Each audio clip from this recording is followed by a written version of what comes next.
There's the volume, or the mute, from my stylus. Welcome! It's streaming time. How is everyone doing today? Let's get some stuff going here. So first things first, I got to get my music going.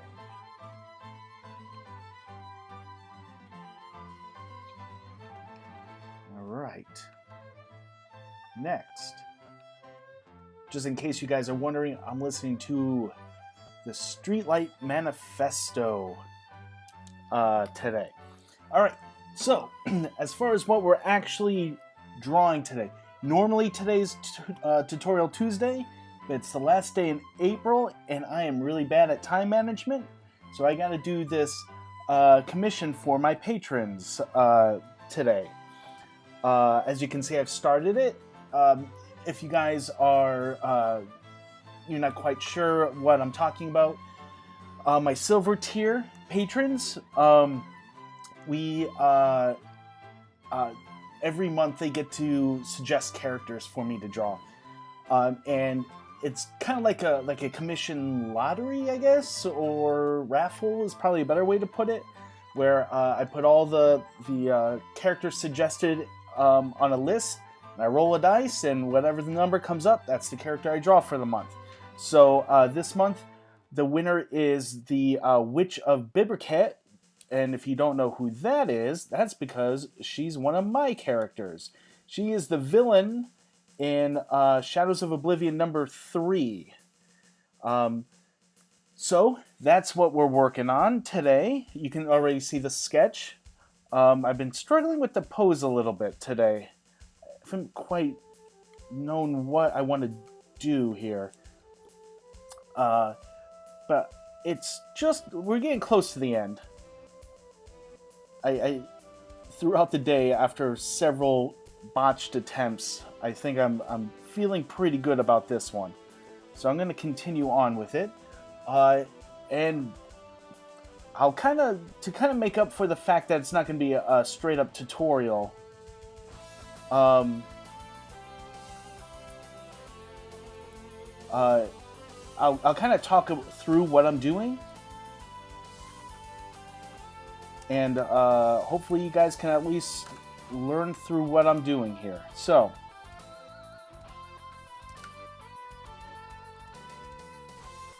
alright, so obviously I'm sketching through the character here. She has these she has a cape that kind of acts like almost like tendrils, kind of like Doc Ock a little bit. So that's kind of what I want this energy from her cape slash tendrils, kind of. They're kind of like, it's part of her cloth, but the way the magic works, they kind of act as like kind of shadowy tendrils. So I kind of want the energy of that coming from her body here. You're good. Glad you're good, Sideways.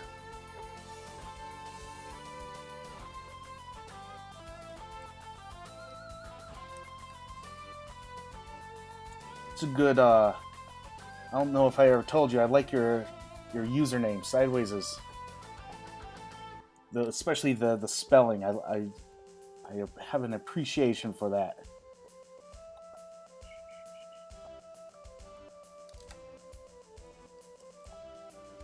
But since I'm going to be kind of talking through my process here, and in lieu of a tutorial, if you guys have any questions about how to do something, why I'm doing a particular thing, just let me know. Throw it in the chat, and I will happily answer you.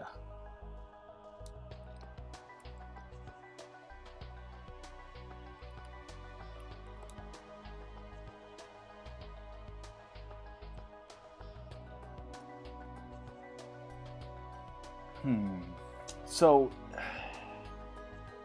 her pose is pretty good, and I like how her arm is up.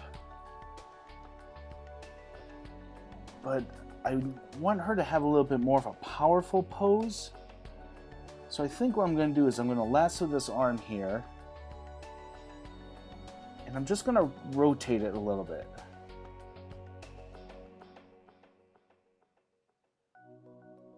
So kind of giving her a little bit more of a wider arm gesture. Because she seems a little too skinny. Not skinny like her body's too skinny, but the pose seems too skinny with the arm directly above her head. So I think if I lower the arm a little bit here, it'll kind of widen up her gesture and give her a little bit more of a powerful pose. That looks a little bit better.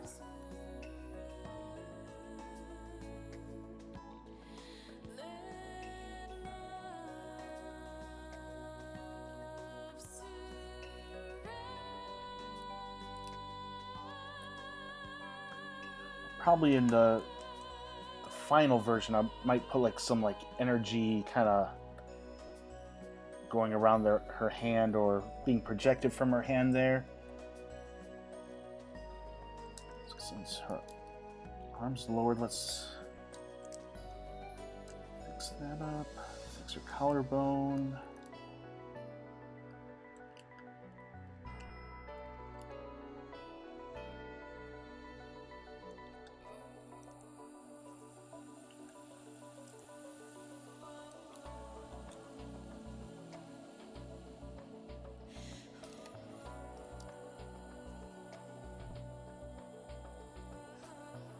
Actually, you know what I might do?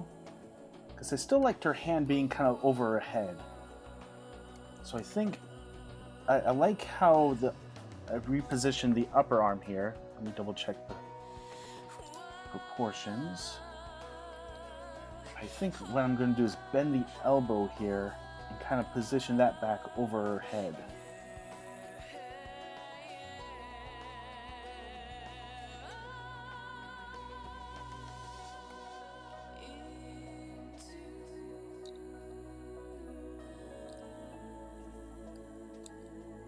Make sure the cloth is bending the right way around their arm here.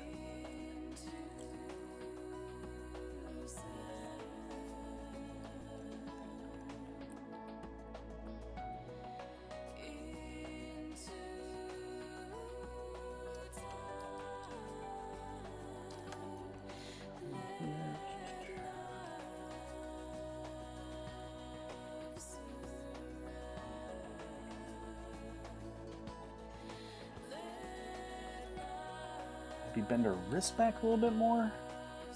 I'm not sure. What are your guys' opinion?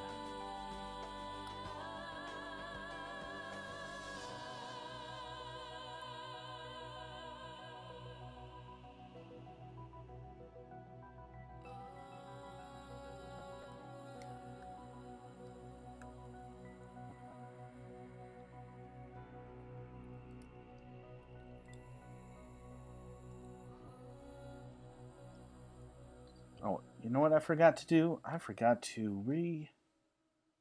reformat this.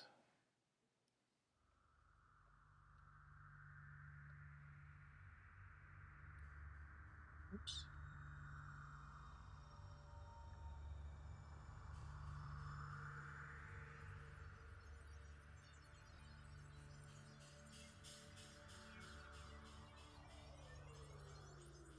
That way you guys can see the whole drawing, even if I'm zooming in on stuff. Alright.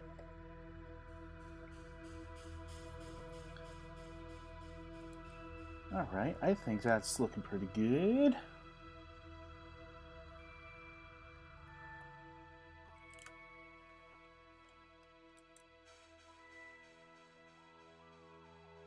Alright, I'm starting to feel good about this pose. What do you guys think?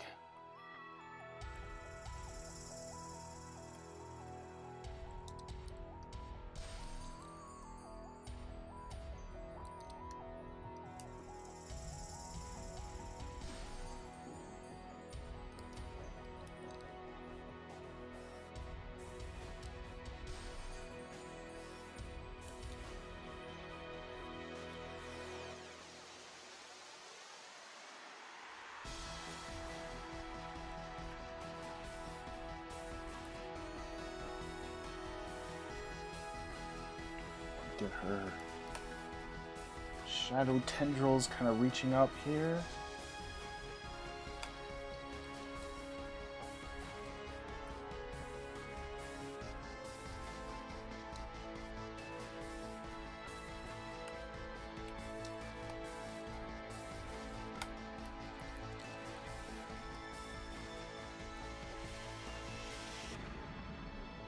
Now, since I'm still sketching this out, I'll probably spend a little bit of time kind of putting in the shading. But for certain things like these tendrils, they're going to just be jet black. So I'm not going to bother shading all these in. And I'm just going to ink them in. I don't know if any of you guys, any of you who are watching are collectors of like comic book art. But if you've ever picked up some original pencils by a comic artist, you might notice these little X's. That's always an indicator to the inker that needs to be inked flat black.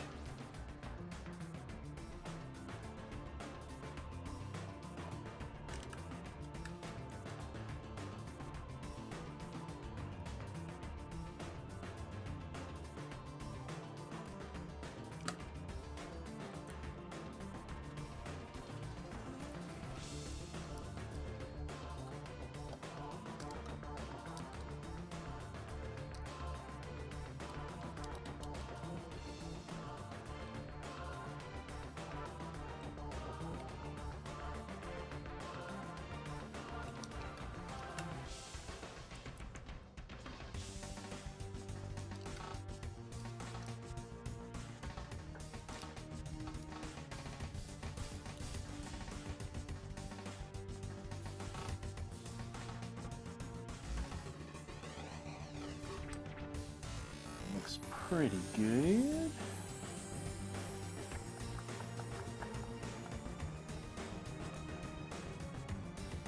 I feel like it's a little too empty in the center though. I don't know what I need to do there. What if I put her leg out?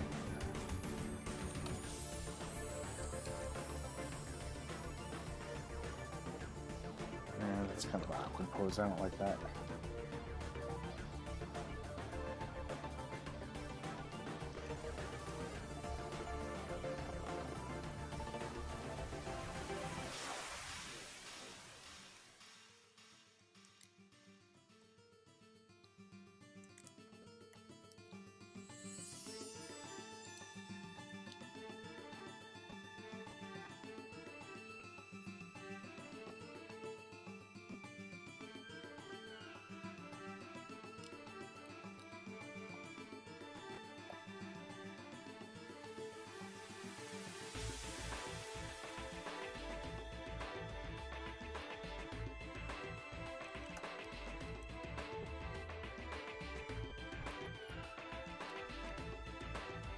So how's everyone doing on this Tuesday night?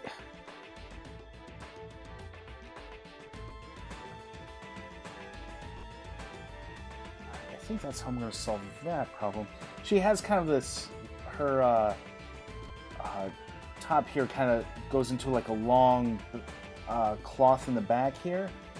And I think that's how I'm going to keep her from being too, with her legs together, it makes her just very skinny. The pose again, not the character. Skinny through, like, from feet to head. It's a very straight line, and it kind of makes for a boring composition. So I'm using kind of her outfit to kind of widen the base a little bit and create more of like a triangle composition here.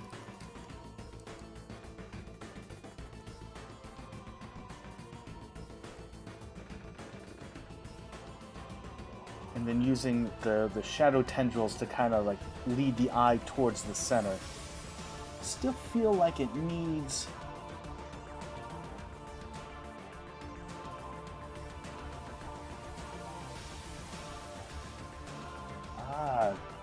Got some more people in the chat doing pretty good, just doing some homework. That's good. Got to get that homework done. And oh man, I've never said your name out loud before, so sorry if I get this wrong. Tripodanos? Tripodanos? You just did a hat spin into the chat.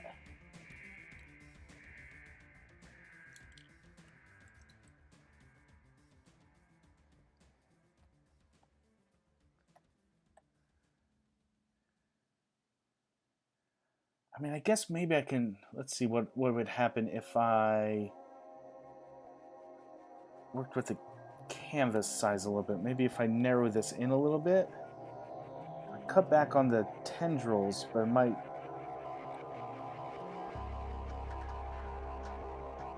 It still doesn't help with how empty the center is. I do like that better. Chapadanos, I got it right. Sweet. Alright, while I think about what else I want in this drawing, I'm going to put in some shadows here.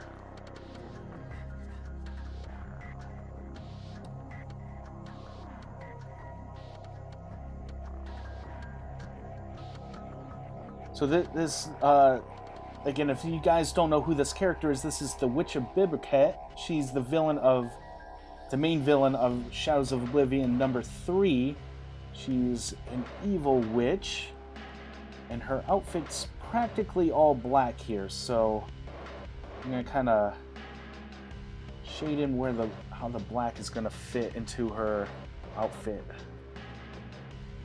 Kind of figure out the lighting on the figure.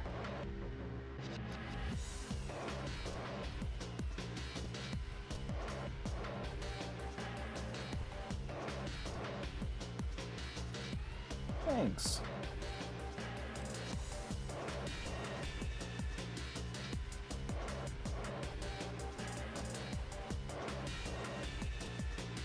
Yeah, for those of you guys who don't know, or if you're not familiar with my work, every Wednesday is a new page of Shadows of Oblivion, which is the comic she's from. So every Wednesday I put up a page from the comic. You can read it at shadowsofoblivion.com, or it's also on Webtoons.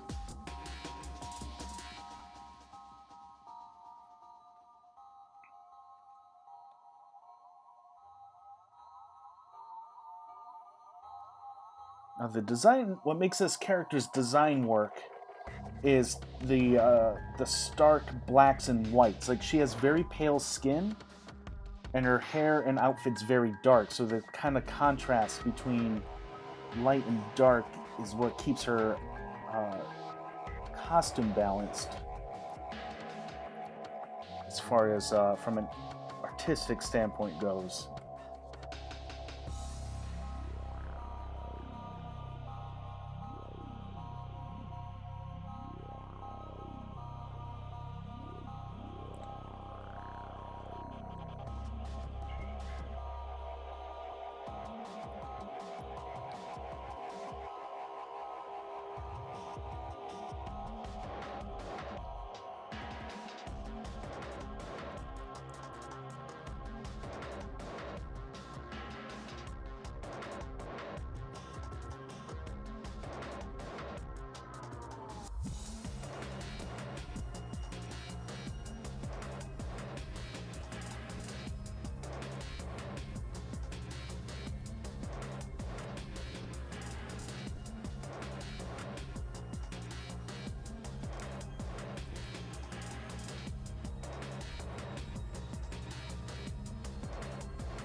Now for for those of you guys who might be just joining us, this piece of art is for my patrons, specifically my silver tier patrons. They get to request characters for me to draw every month, and kind of like a raffle, I pick one out of a hat, or more accurately, I roll a dice, and the winner is who I will draw every month for them. So the witch won this month.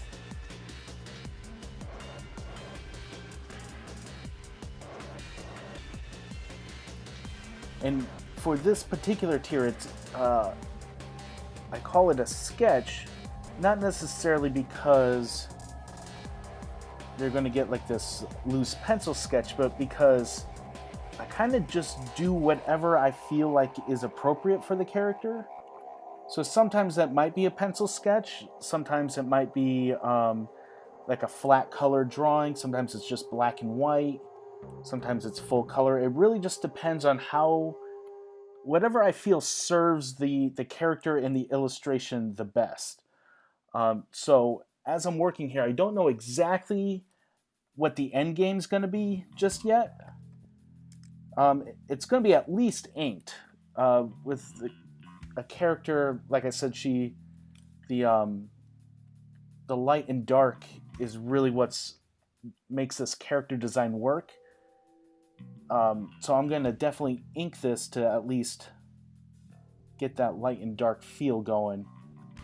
And then we'll see how it looks from there. If I feel like color is a good way to go after that, then I'll add some color, or I might just leave it at black and white. So we'll see.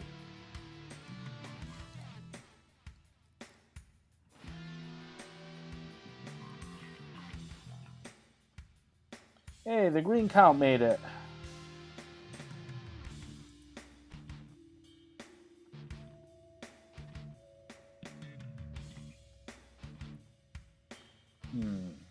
It's not really... Lighting's not quite right.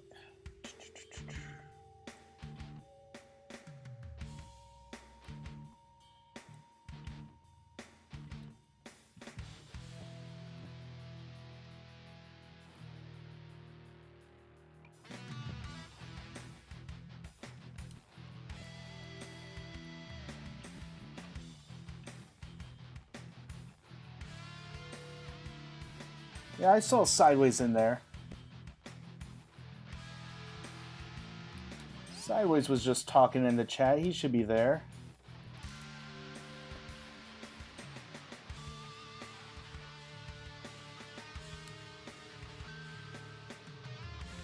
Unless he stepped away for a sec.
And you're making coffee this late?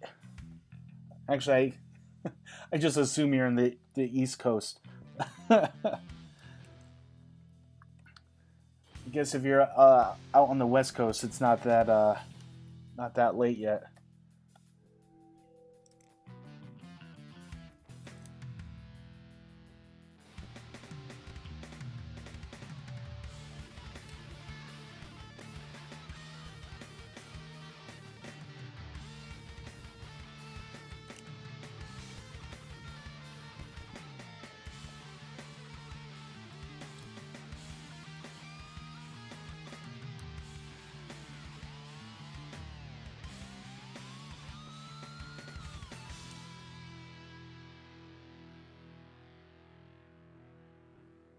It's never too late for coffee. I mean, I guess that's true if you're planning on staying up all night. I mean, I definitely need coffee to function. But sometimes I overdo it and then I won't sleep for the rest of the night. And that always gets me the next day.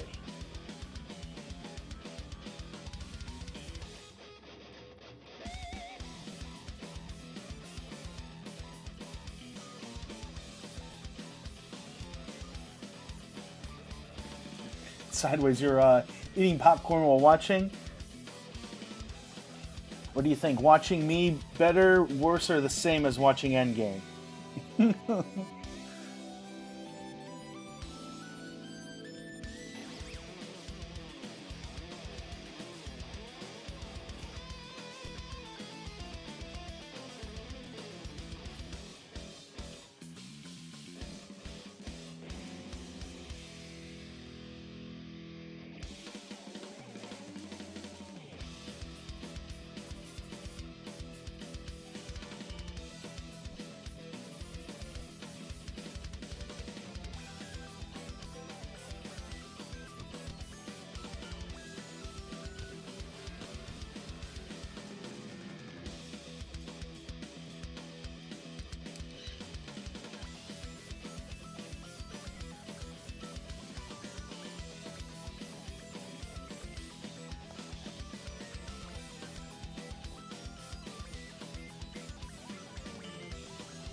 Alright, that's starting to strengthen up some.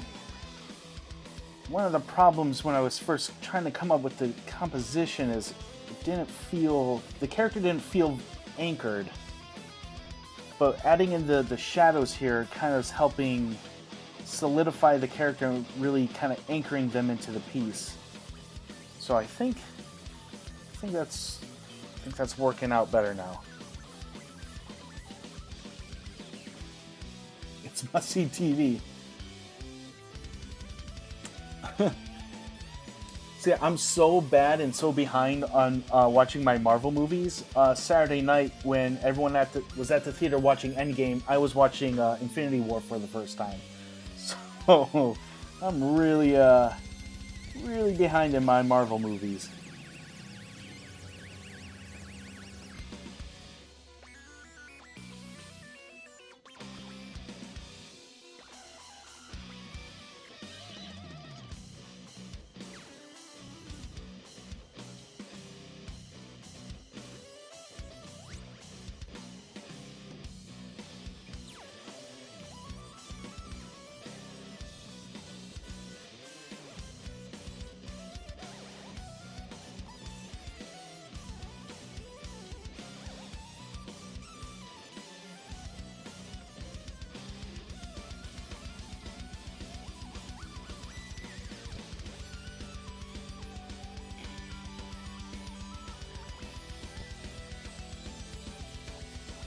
Enjoy the journey. Yeah, it's hard to when so many people are just bent on trying to spoil the movie.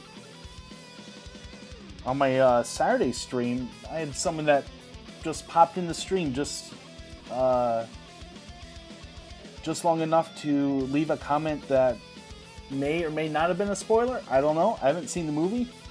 I don't know if they were just trolling and just making up stuff to try to get a rise out of people, or if they were actually spoiling the movie, but for some reason, these people just want to do that.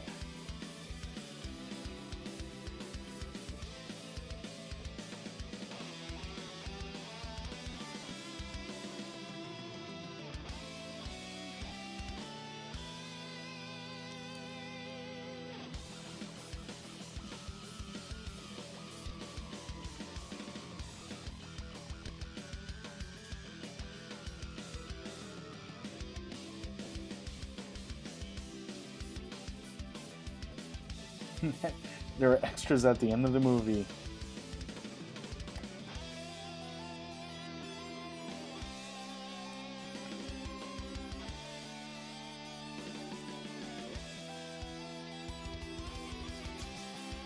You know, the worst culprits, though, you know, there are trolls out there that want to spoil the movie, but the worst culprits are like news sites, like pop culture news sites. Just like all these headlines that just have spoilers in the headlines. And it's like, come on, guys. I know you're trying to get those clicks, but, you know, have a little bit of tact.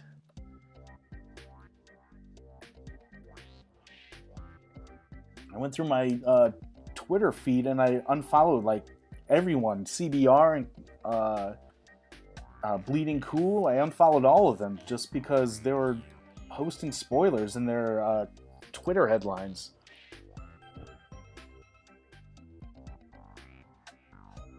Exactly. People have been waiting so long for this. And, you know, not everyone can go opening weekend. Either, you know, work or just general scheduling. Or simply, even if it's not scheduling, they just couldn't get tickets. They shouldn't pay the price for things they can't control. Give everyone a fair shot to go see it.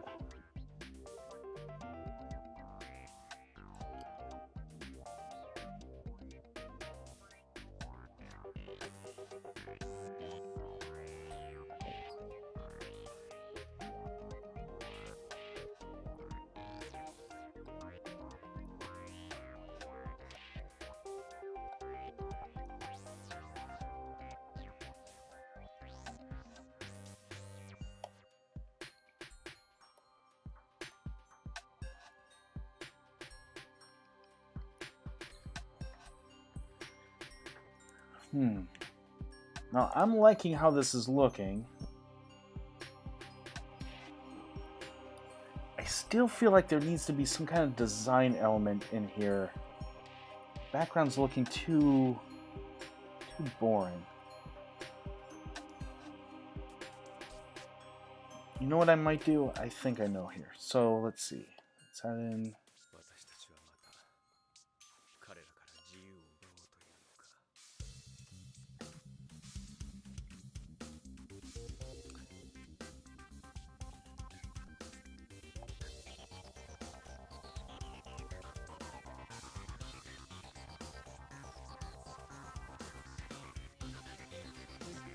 Alright, so since in issue 3, a lot of her magic is based on magical circles, I think what I'm going to do is throw in a circle here.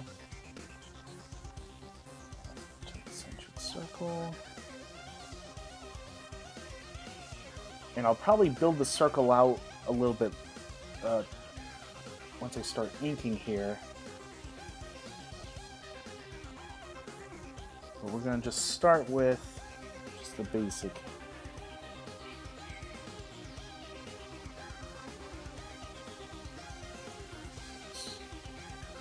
Actually, you know what? Since I want to, usually I ink with a pen of some type, something that's pressure sensitive. But for this, I think I want something that is not going to be pressure sensitive, so all my lines are uniform. It's a little too big. Actually, you know what? Oh, nope, too big.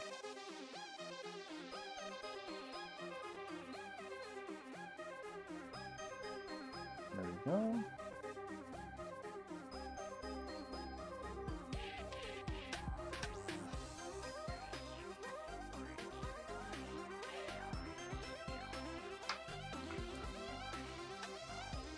Alright, and I'll build out the magic circle later, but I think,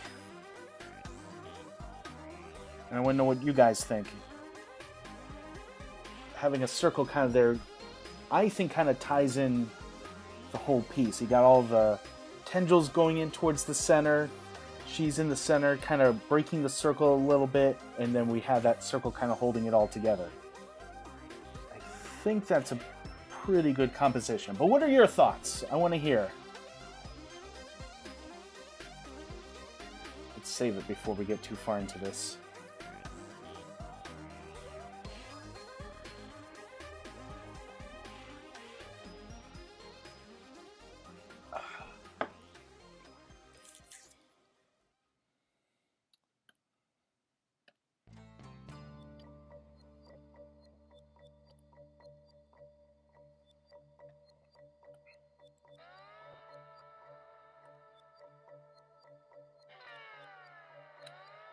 Alright, Sideways likes the circle, really brings it together. That's what I'm thinking too. It just looked too boring without it, so it needed something for the composition. So I think that works.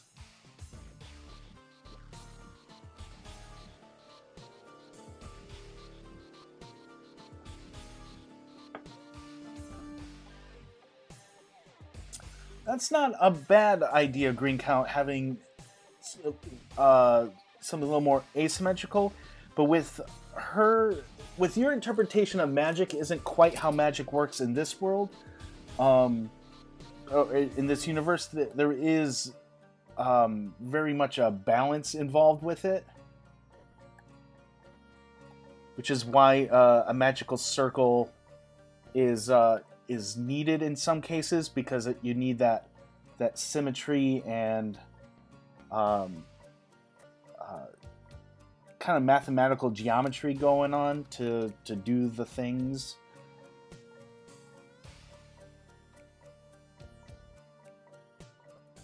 Oops, that's a little too big.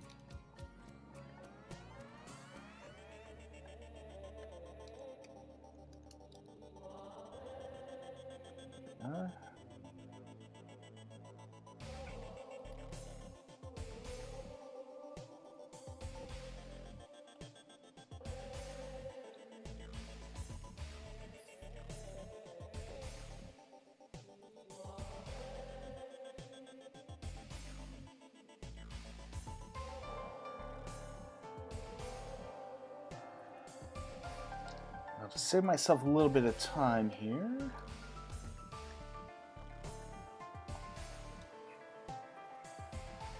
I'm going to use the lasso fill tool to kind of spot these blacks.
Oh, you do everything with a mouse. Wow. That's crazy to me. I don't know how you do that. Yeah, well, uh, this particular tool isn't the lasso tool per se. It's what's called the lasso fill tool. So it kind of combines two tools. It kind of the paint bucket combined with the lasso. So if I use the lasso regularly, I would have to, lasso it and then switch to the paint bucket tool and fill it in. But with the lasso fill tool, just whatever I lasso will automatically get filled with the color that I'm using. So basically saves me a half a step from having to switch from the lasso tool to the bucket tool.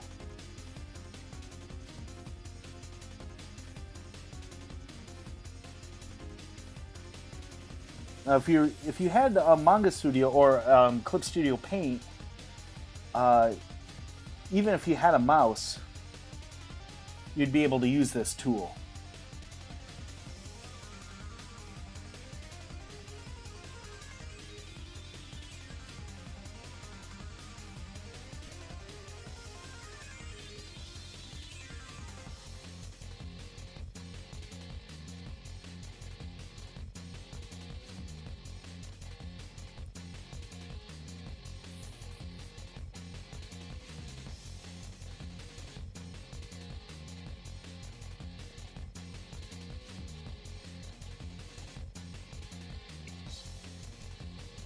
Now, even after I spot the blacks, I like kind of going back in with my pen tool set to transparent and kind of just pull out some lines just to kind of give flat blacks for certain art styles work really, really, really well.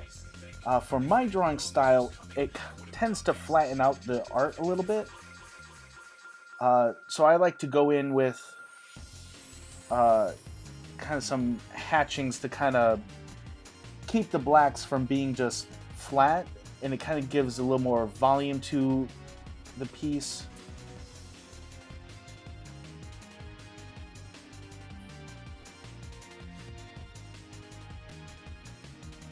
Plus, I feel it gives a little more energy to the piece as well. Keeps it from just getting too stiff.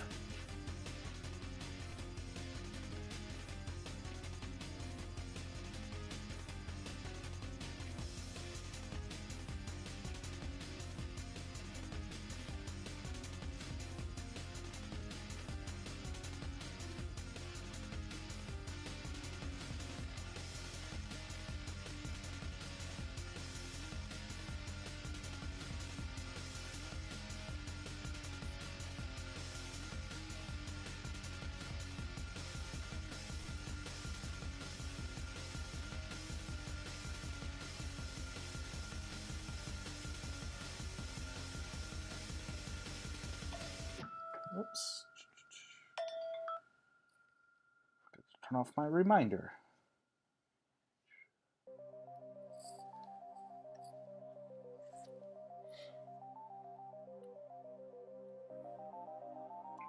Let's give that a save.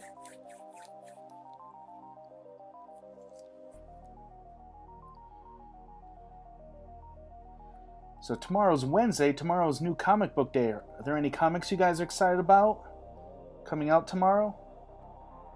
It doesn't have to be like necessarily comic books. Any web comics, webtoons, newspaper strips.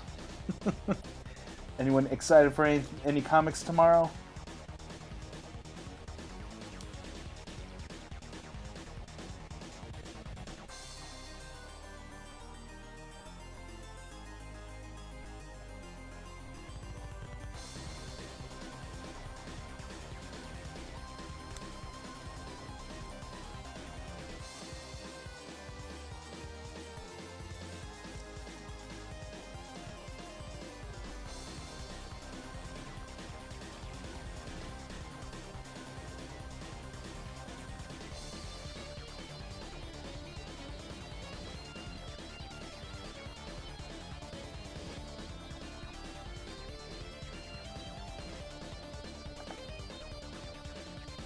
Oh yeah, Skull Kickers. Are they not updating anymore?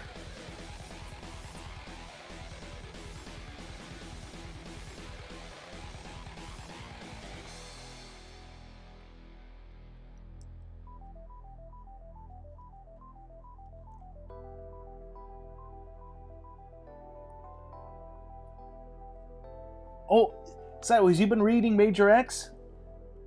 See, I follow Liefeld on Instagram, and so I've been seeing it a lot, but I haven't actually read the book. Is it good?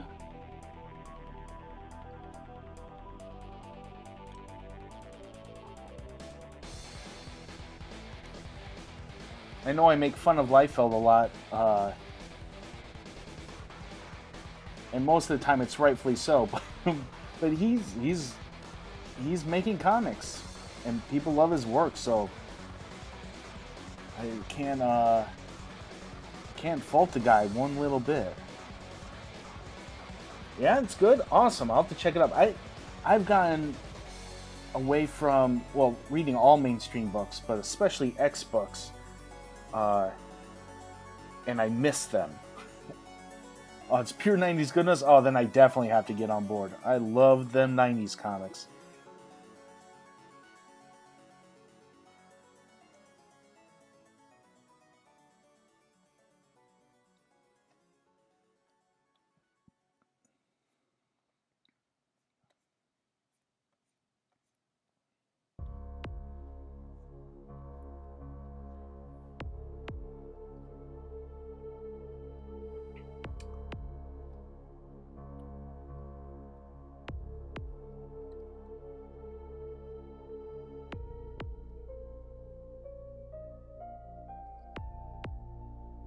It's totally my wheelhouse. Oh man. All right. I'll have to check it out then. The only problem I have been having recently, what kind of keeps me away from picking up Liefeld books, is I hate his line art combined with the colorist. And it's not because the colorist is bad. The colorist is actually phenomenal, and the amount of work the colorists have to make given how much line art that the Liefeld gives them, they're working overtime.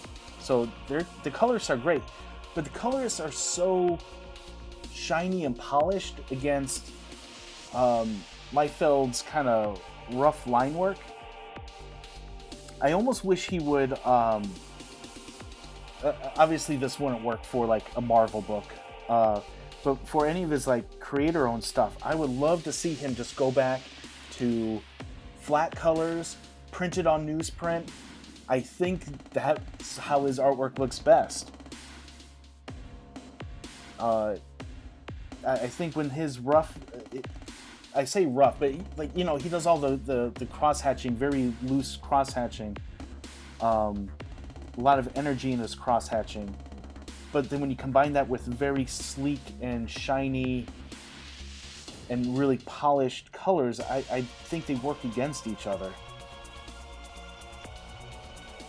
Oh, no kidding! Wilson's, I always say his last name wrong, Portacio, is it? Man, I love his work. Not only did I love his X-Men run in the 90s, but I love his X-Factor stuff. And unlike Liefeld, again, I feel like I dump on him too much, but man, his artwork has just gotten better and better and better over the years.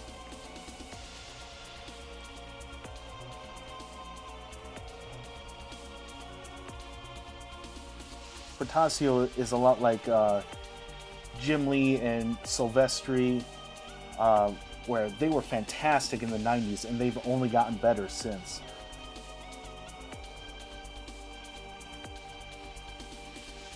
Now I definitely have to go pick it up if Portacio is going to be drawing it.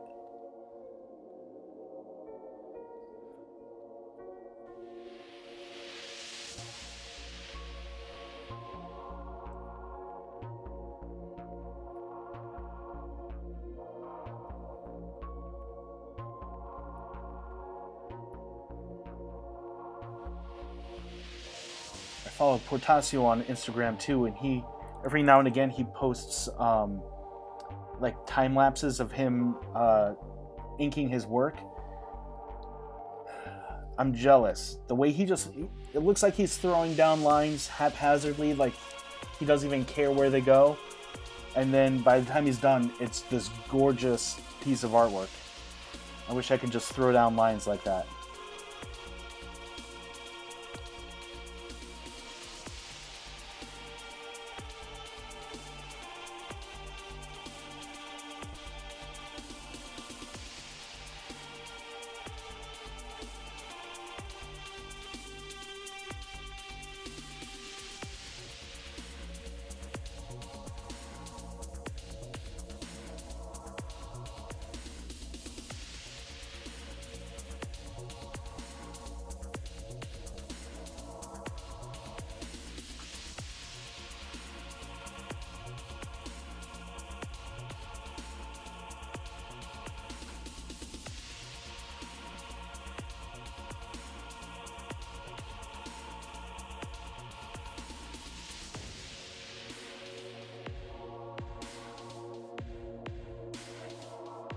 So I feel like my inking's been pretty straightforward so far, but if you guys have any questions about how or why I'm doing anything, feel free to chime in.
need to get back to reading comics myself. The only thing I've been reading lately has been some comedy webtoons. Been reading Blue Chair and My Giant Nerd Boyfriend, because those are pretty quick and easy to read as I do. But April's been a crazy month, hence one of the reasons I'm doing the April reward on the last day of April, because April's been crazy for me. Once things calm down, I need to get back to reading The Promised Neverland. Oh, got a question. Parts of the image that aren't going to be black, like the gloves, how do you decide when to do black patches versus hashing versus shading when you do colors? It kind of just depends on the aesthetic I'm going for. Okay, for instance, so I'm not sure if I'm going to color this piece. So since I'm not sure if I'm going to color it, I'm letting the line art do most of the work. I don't... if I knew for a fact I was going to be coloring all of this, I might not be doing as much black. I might be letting the color do some of the job. And the way I decide is basically how... the aesthetic I'm going for. Like, do I want it to be more soft and painterly? Then I'm going to let the colors do most of the work. Do I want it to be more graphic and stark in its colors? Then I'll probably let the line art do more of the work. As far as deciding whether I'm going to put a patch of black or if I'm going to let hatching do it, that also depends on the aesthetic. If I want to give the impression that these gloves that she's wearing aren't smooth and have a little bit more of a texture to it, then I'm going to put more hatching into it. The more hatching I do, it's going to give a texture to the gloves, and it's not going to look. They're not going to look as smooth. If I want them smooth and shiny, I'm going to have more hard edges. And if I want them to look extra shiny, I'm going to put more reflective surfaces inside the shadow. I don't know if you've ever paid attention to anything that's shiny, whether it's like a piece of like shiny metal or cloth, or it doesn't matter what, or even like glass. What makes it look shiny is the high contrast of light and dark next to each other.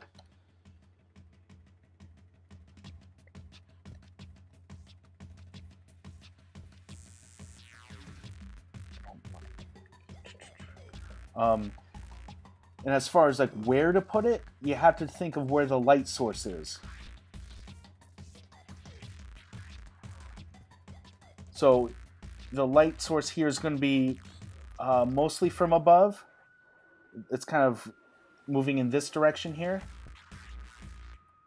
So that means anything that's going to be directly being hit by the light is going to have a white edge here. The underside of things, like the underside of her arm here, is going to be mostly in shadow. So that's why it's mostly bright on top and shadowy on the bottom there. And that's basically how you decide where everything's going to go. Something's going on with his arm here.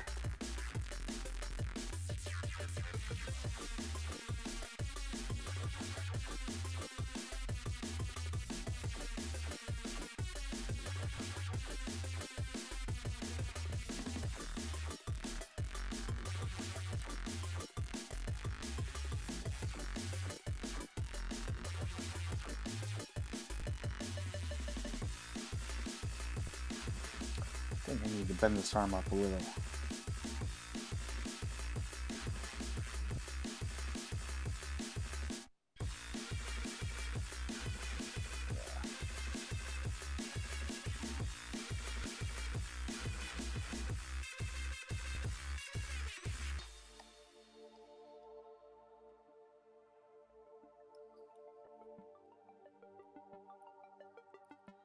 So I hope that answers your question.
Yeah, yeah. Uh,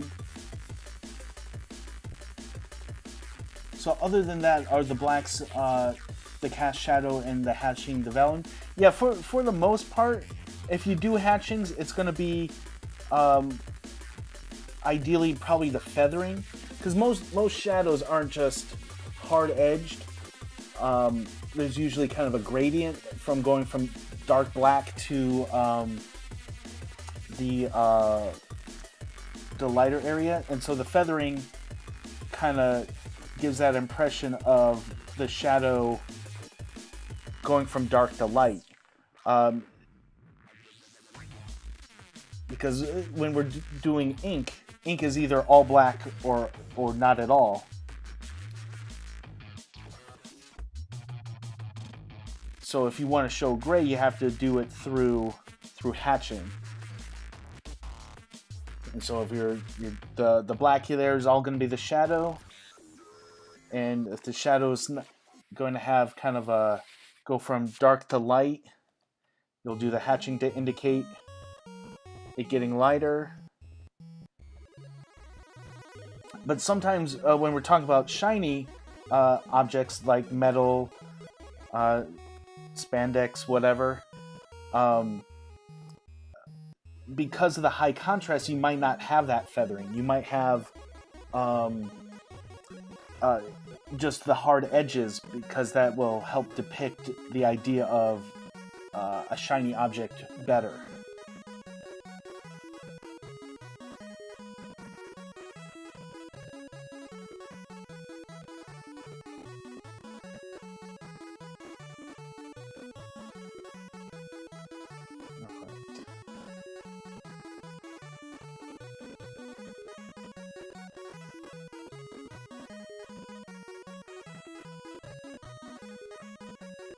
No prob.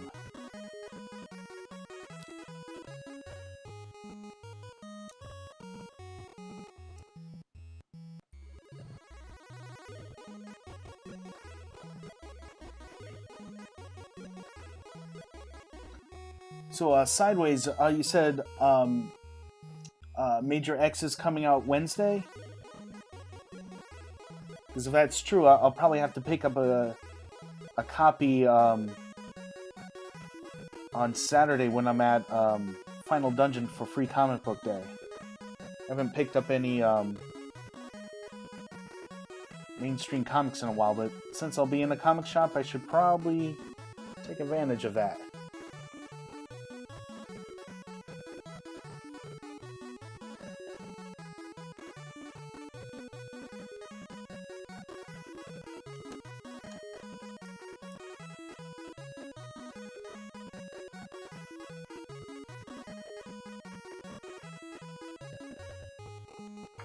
You don't have a comic shop anywhere nearby?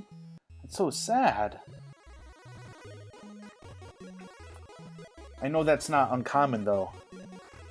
I have friends all over the country that don't have any comic shops within like 100 miles of them.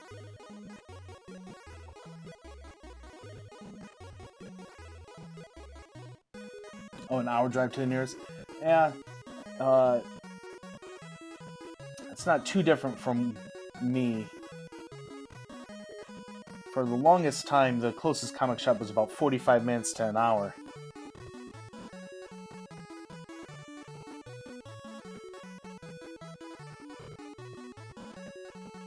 Oh man, it's already gone to second printing. Oh, they might not have it in the store then.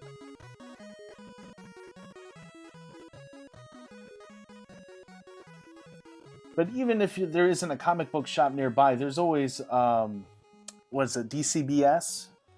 DCBS, you can just order your comics online and get a discount. I know they have their problems, but better than... If you want your comics, it's better than not getting them at all.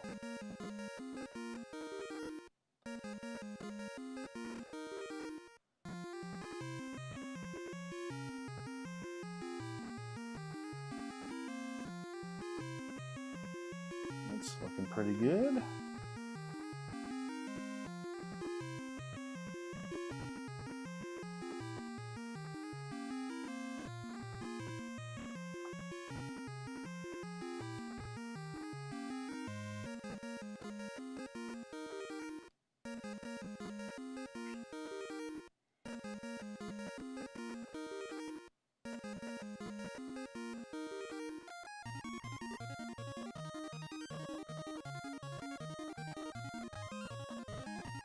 Wow, number one's gone to third printing. That's crazy.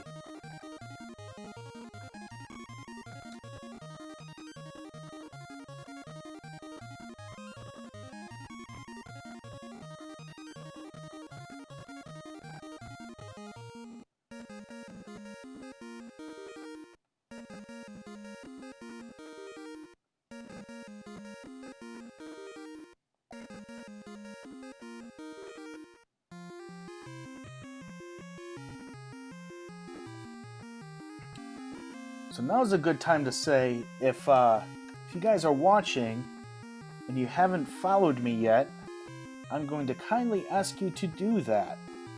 And it's because I'm only one follower away from being able to apply for the Twitch affiliate program. And so if you're watching and you're enjoying and you want to help me apply to that program, give me a follow. Like I said, I just need one more person to do it. Or at least one more person so I can qualify. Who knows if I'll get an invite, but...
Yeah, you gotta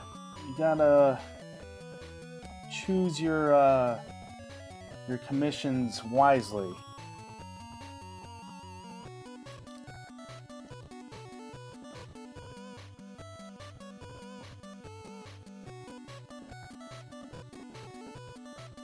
sometimes if you take a commission because you need the money, you end up getting typecasted, so to speak.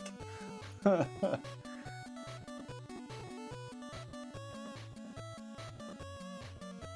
don't take a commission unless you are absolutely okay with more people asking you to draw that thing.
So she has really dark hair.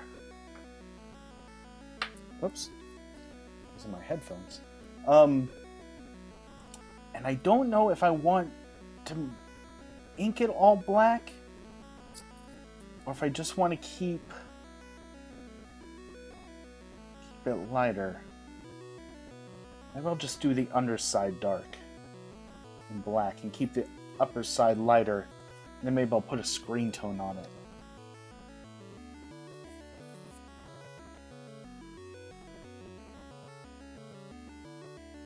All this stuff I wouldn't consider.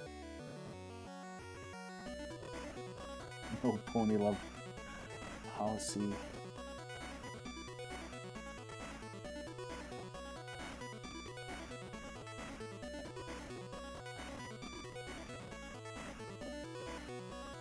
Really like how you can make it look complex after the initial layout.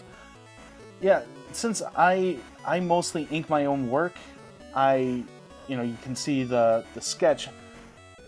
I just use the drawing to kind of just make sure everything's in the right place, and then I get the tight drawings, or I tighten up the drawing in the inking part.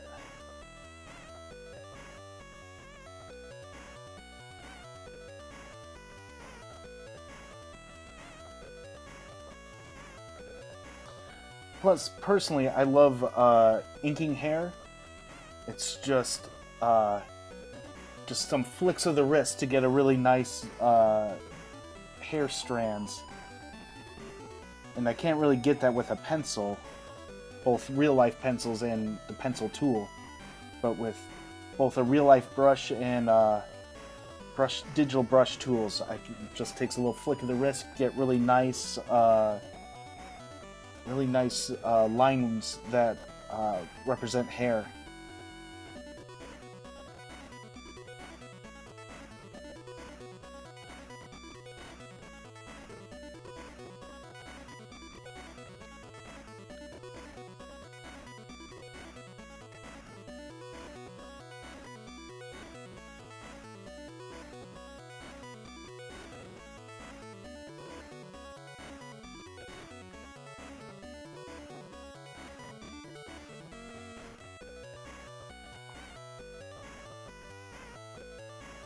Now the great thing when you're inking digitally or traditionally, don't be afraid to just like throw the lines down and then go back in and either pull out lines or what have you to kind of bring in some depth. Like even if you look at get any of those artist editions that IDW puts out, and you look at the inks, you'll see whiteout all over the place. And it's not, some of it's because they messed up, but a lot of it's because they'll put down a line or they'll block out some things in ink, and then they'll just get some white ink or whiteout and just kind of draw into it to get more texture and highlights in their own inks. So don't be afraid to do that both in your real life inks and digital inks. Just kind of throw it down. And if the line's too thick or too thin, or just too much of it in general, you just go down to your transparent or your white ink. And pull out the highlights that you want your piece to have.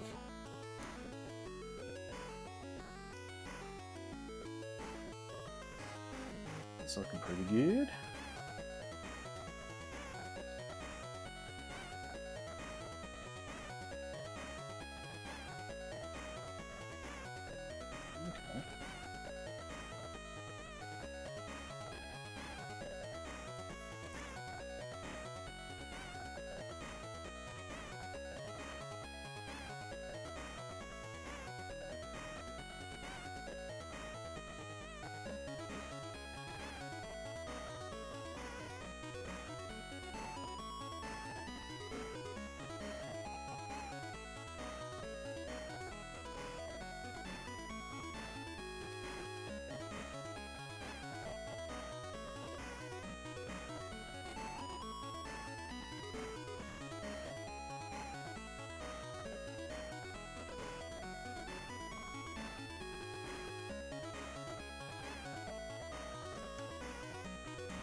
Guess I don't need this arrow anymore.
Sometimes when I'm trying to decide whether I want hatching in a piece, part of the character, kind of just look and decide, does it look too flat?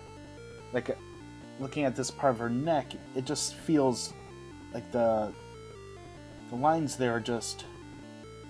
The spot black is making it just look a little too flat. So I'm going to add some hatching in to kind of give it a little more volume. That looks better.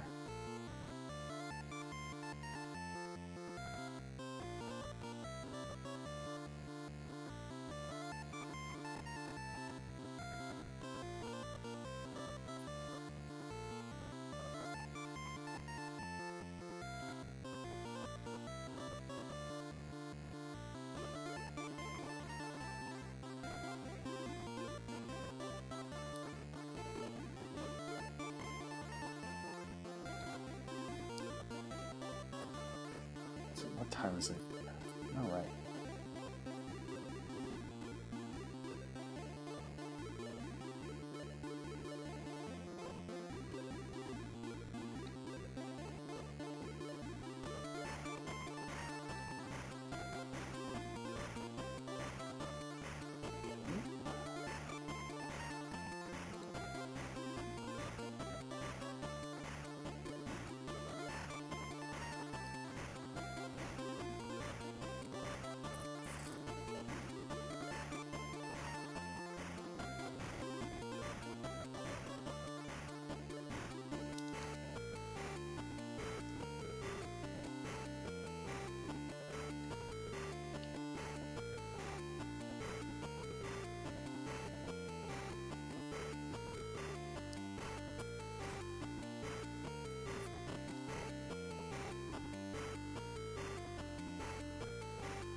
Hopefully you guys can notice how when we compare it to the pencils, this might not be fair because it's blue. Hold on.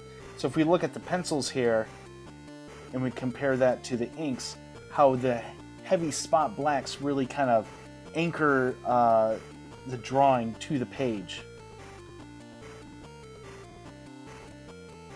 Where if I wasn't putting in all these spot blacks, the figure might look a little too wispy? I don't know if that's quite the right word.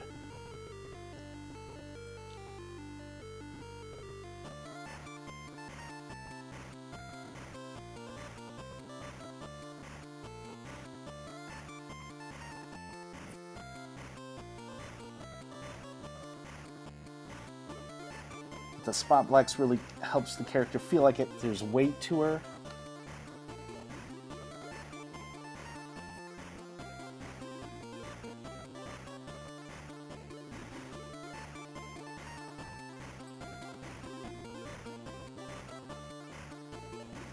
That's actually one thing I didn't do.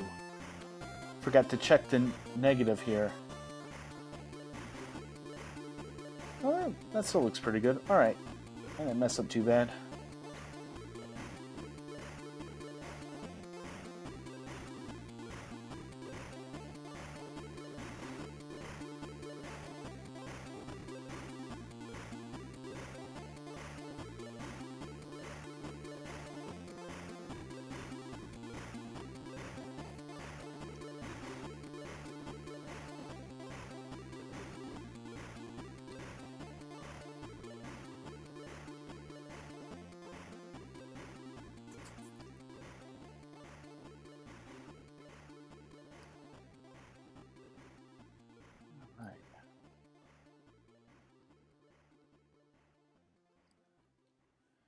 So we've been going almost 90 minutes strong. How's everyone feeling?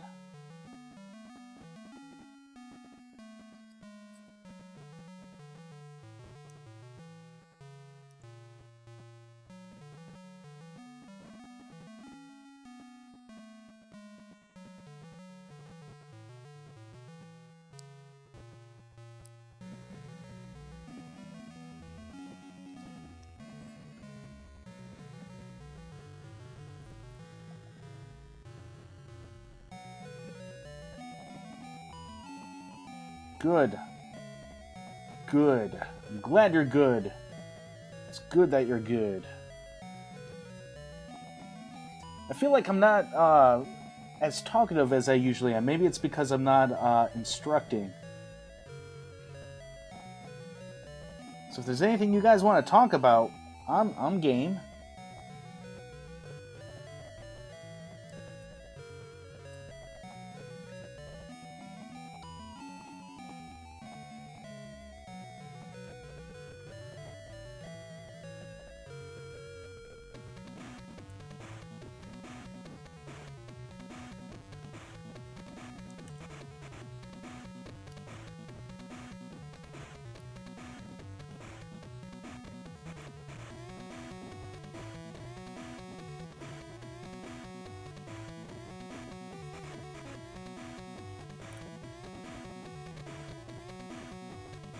He looks good. Well, thank you, Sideways. Not bad for a relatively last-minute thing, right? I feel bad. Normally, and my silver tier patrons can attest to this. Usually, I have the sketch done at least a week in advance. Definitely, I'm never drawing it on the last day.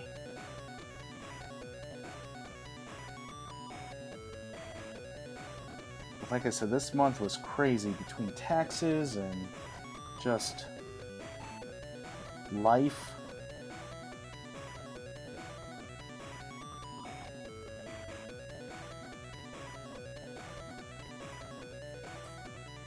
But since this is my character from my comic, and I'm a sucker for black and white art, I think I might just keep her black and white. I think I'll probably put a good screen tone on it, and we'll. But I don't know. I don't want to say for 100% yet. My mind might change once I get the inks finished up, which we're about halfway done here with the inks. Like all these tendrils, that's just going to be the fill lasso there. So we just got about half the body left here, and her hair. Oh, okay. Oh,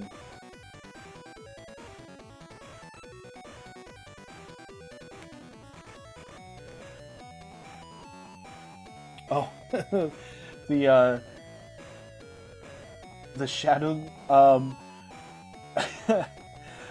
Honestly, I stole that technique from 90s comic artists.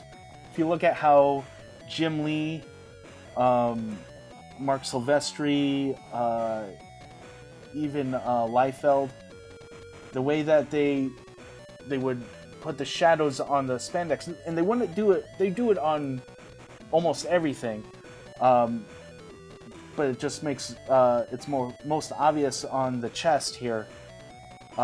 It just kind of you follow the shape of here, so it's very round here. So if the light's coming from one side, that means the top here is going to hit highlight. So that means this part's going to be in shadow here. So it's going to create that kind of the way you put it, a yin-yang shape, because the light's hitting here, so it's going to be the hottest part here, light-wise, which means this part is going to be in shadow. But there's always going to be, I shouldn't say always, but on a very shiny surface, there's going to be reflected light. So that's what this bottom part is. That's where the reflected light is. The reflected light isn't as bright as the direct light source, so that's why there's hatching in there to kind of indicate that it's not as bright as the direct light source. Hope that makes sense.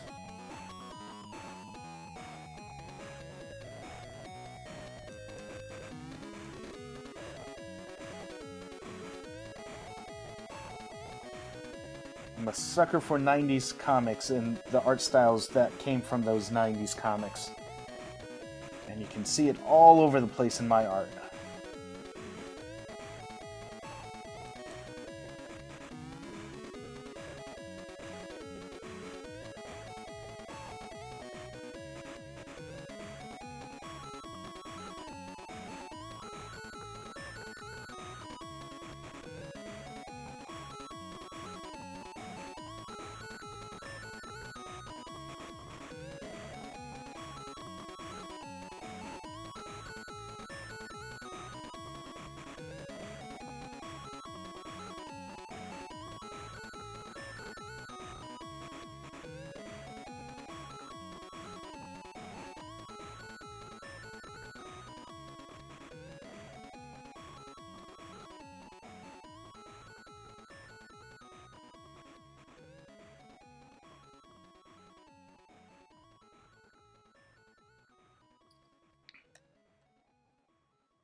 Alright, that's coming along.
Right.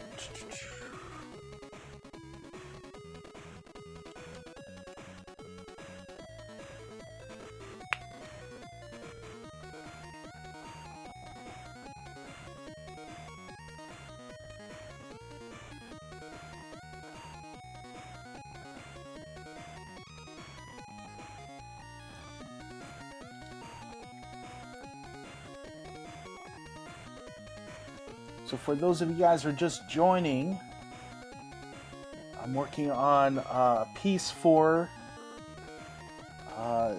my patrons. Every month, my silver tier gets to suggest characters for me to draw, and essentially assign each of those suggestions a number, and I roll a dice, and whatever the dice roll comes up, that's what I sketch for them that month. This month is my character from my comic Shadows of Oblivion. This is the Witch of Bibriquet. She's the villain of issue number 3.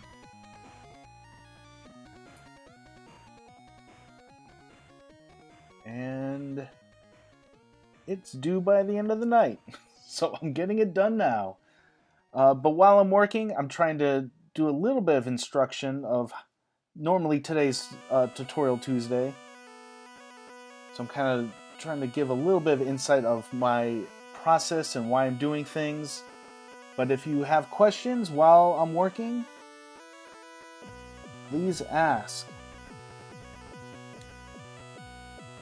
Even if it has nothing to do with inking, I'm not going to stop and demonstrate it for you, but I can definitely at least talk at you guys and answer your questions about technique or process or anything like that.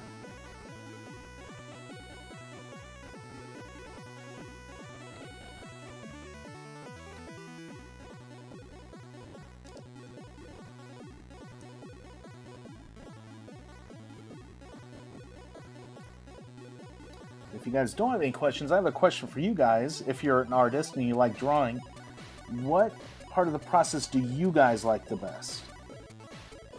Like, do you like the penciling, the sketching?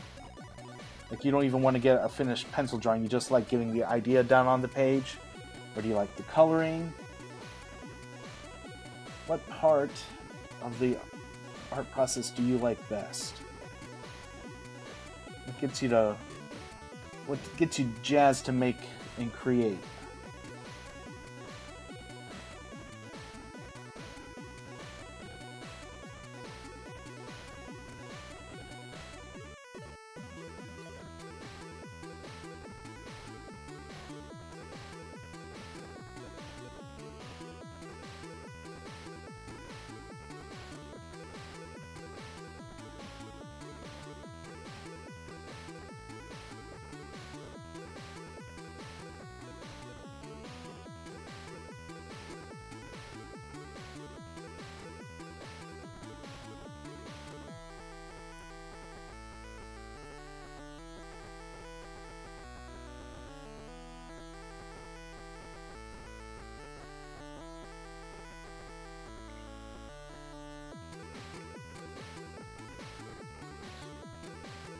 Green Count likes to clean up. After you get the pose that reads well, really resonates, you like seeing it come together when you tighten up lines and add the details. Ah, that makes sense.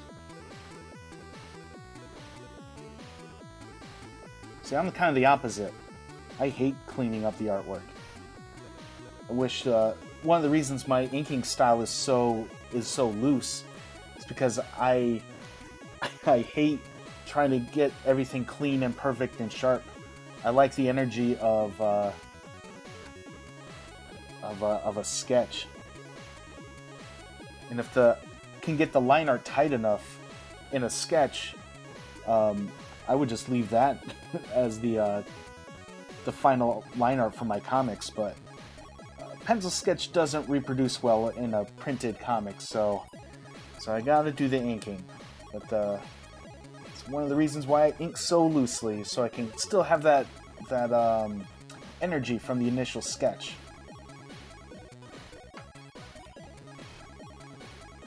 So I always likes adding the fine details, just like the little things and personal touches. The majority of the stress is over, and then you get to have fun. You know, I get that a lot. I when I say I get it, I mean I understand. That's one of the reasons I like cross-hatching. It's like I like putting in all the little fine details.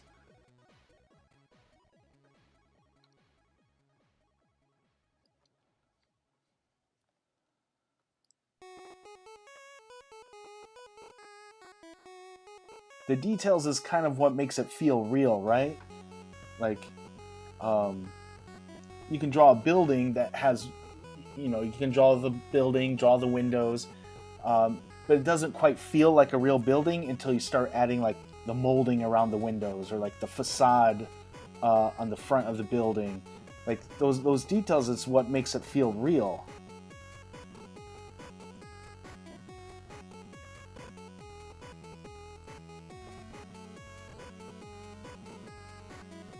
Although I know most people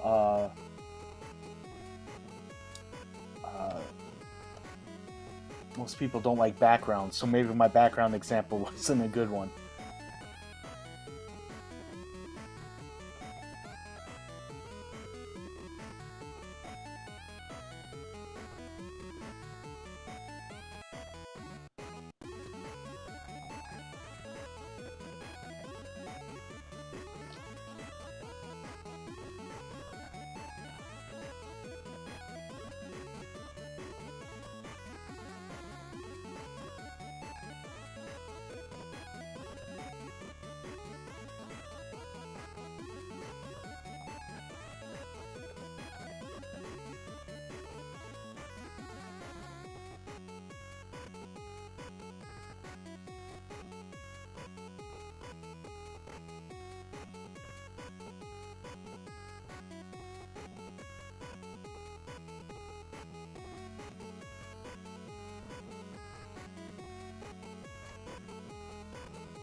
We're almost there with the inking.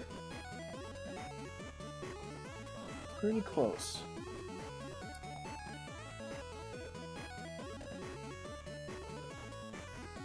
Whenever I teach my students, we talk about backgrounds. That's the biggest problem I have with them, or biggest problem, makes it sound like I'm like yelling at them. The challenge to get them to draw the details. If they're drawing like an outside scene, they'll draw like a tree or a tree in a house and a bush, and then that's it. But when I tell them, like, think about your backyard. You have swing set, probably, because I teach a lot of kids, but or trees, bushes, a fence. There's probably your neighbor's house you can probably see from your yard.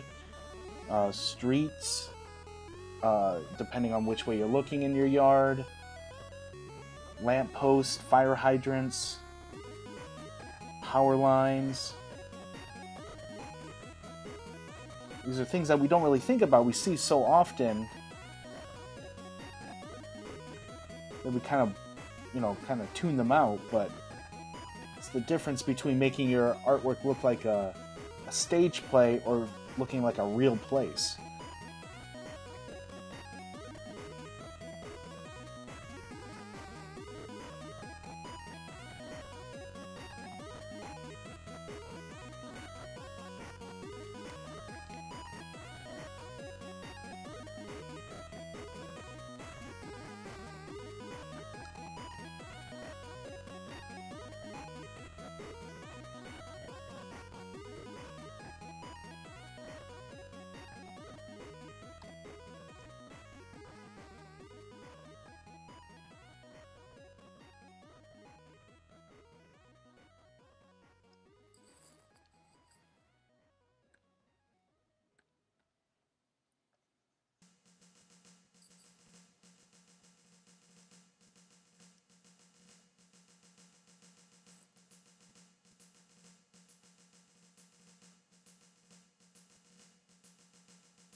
Alright.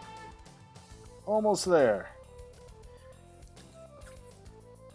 What are your guys' thoughts so far? Is it coming along? Oh, sideways. Trust me, you are definitely good enough.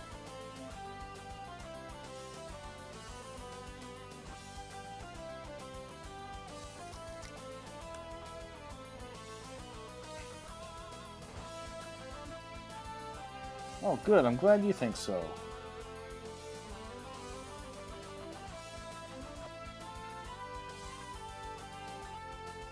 See, the model you use for hips when laying out a sketch. Some people use rectangular prisms. I usually use a weird V shape. Oh, well, it depends on the character, but if I'm doing a woman's hips, typically I just kind of do here, hold on. I kind of just do kind of a trapezoid shape here. And then I just kind of make sure I connect the legs to the outside of the trapezoid. So that's essentially the shape I go with.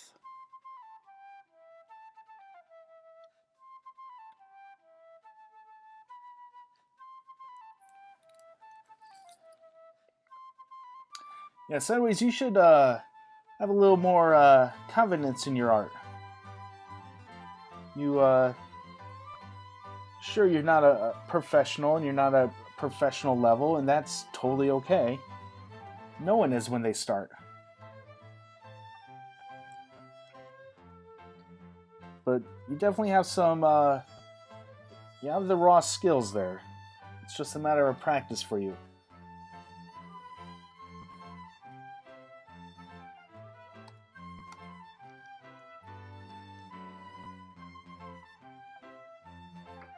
Cool. Interested to see other people's process.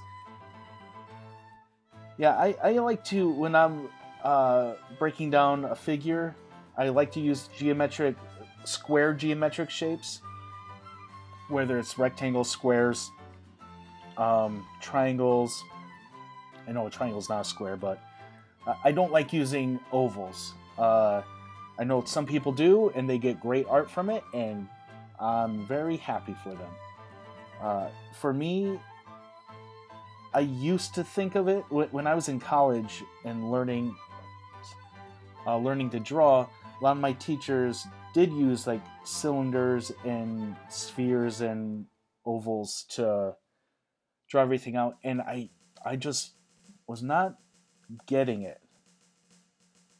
Not that it was hard to understand, but I couldn't understand how the form of the body translated to those simple shapes. And my anatomy was just awful. And then once I stopped thinking about it as round shapes and started thinking of it more as square shapes, everything started clicking. Understanding that even though our fingers look round, we still have a top, a side, a front, top, bottom, front, side, and side, just like a cube does. So drawing with those cube shapes really, everything just clicked after that, and my anatomy went from to actually good. But the way everyone thinks is different. Just because that works for me doesn't mean it'll work for you.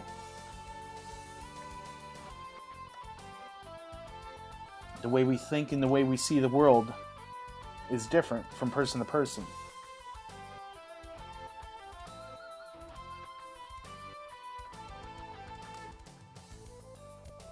Thanks for the encouraging words. It means a lot coming from a great art.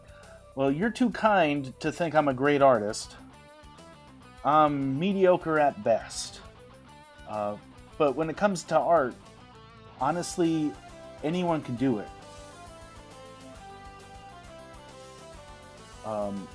Just like walking and talking, anyone can do it.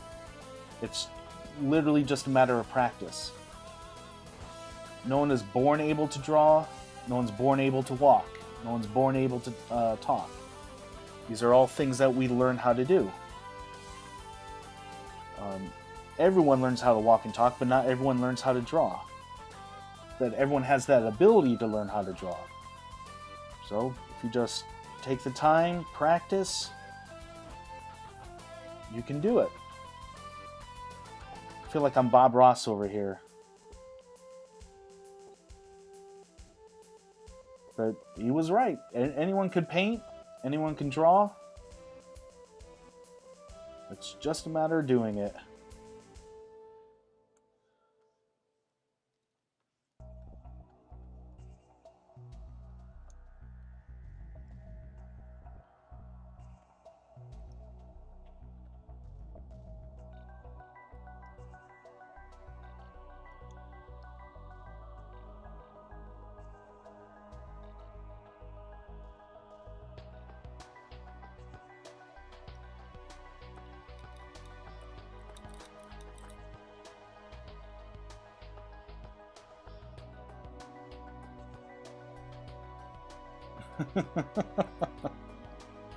We'll just put in a little happy techno armored badass here. That'll be our little secret. I like that. That's good.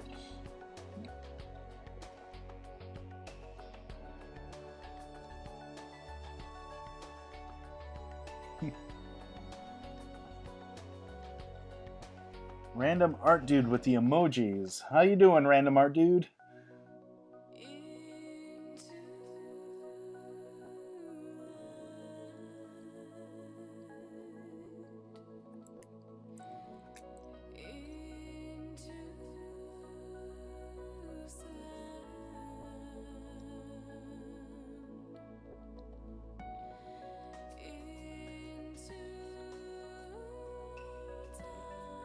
Cool? Chilling? I'm chilling too. Or more accurately, just drawing. Chilling, drawing.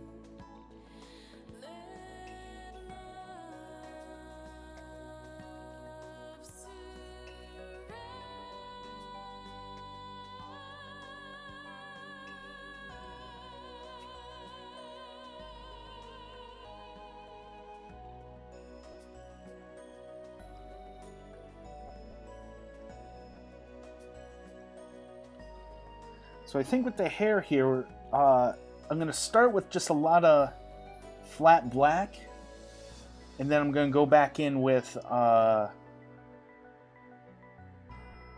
transparent brush and just kind of draw in hairlines to kind of, again, if you have just like a lot of black, it really flattens out the artwork. And if you're going for that, that's great. Like if you're, you know, Mike Mignola or, of course, my brain's blanking, other comic artists that put a ton of black that really flatten out their pieces. Hellboy's always the one that stands out to me when I think of that style. And it works fantastic. But you have to be intentional. You have to be wanting to have that flatness to your art. And if you don't want that flatness, which I don't, you're gonna have to go back in and fix that up. Kind of break up the black so it doesn't look as flat.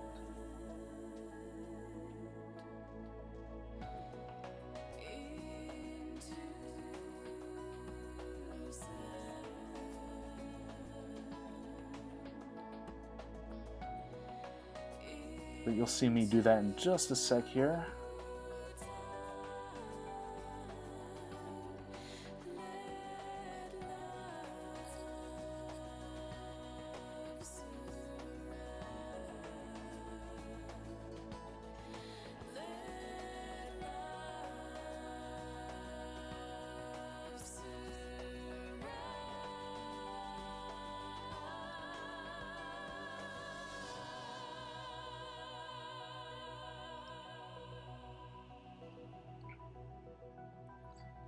So now's actually a good time, since I've been streaming for almost 2 hours, just to, I guess for lack of a better word, put in one more plea.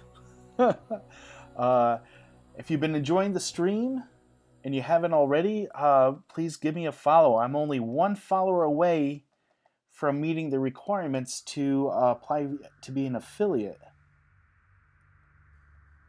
I have 49 followers. I need 50. So if you've been enjoying, you haven't followed yet, please follow. Help me reach that goal. Otherwise, just keep on enjoying the stream.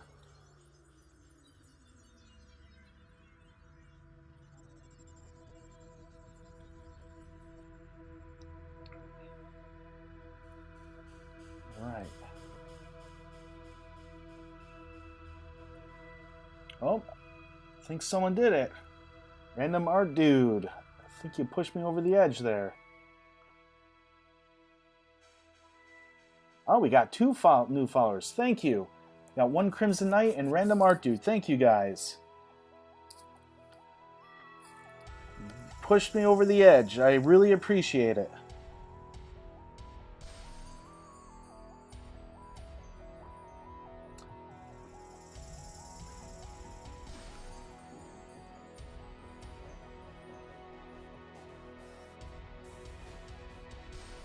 Alright, so I have all the flat blacks put in here. Thanks, Sideways. No, now that I have the 50 followers, now I've just met the requirements. Now I just have to look up to see if I have to apply or if they'll send an invite, and hopefully they'll invite me to become an affiliate. So it's not guaranteed, but at least now I qualify for it. Alright, so let me get rid of my blue line to kind of help me decide how I want the hair to go here.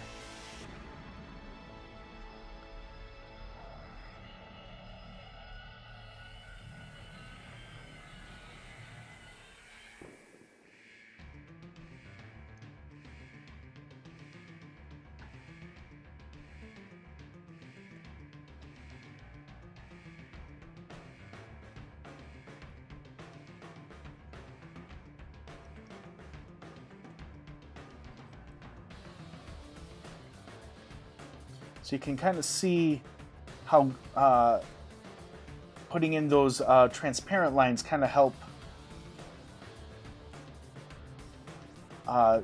give a little more volume while still keeping the hair very dark. So I'm gonna kind of push that through the rest of the hair here. I'm gonna switch between my transparent brush and my regular black ink here. Because I want her hair,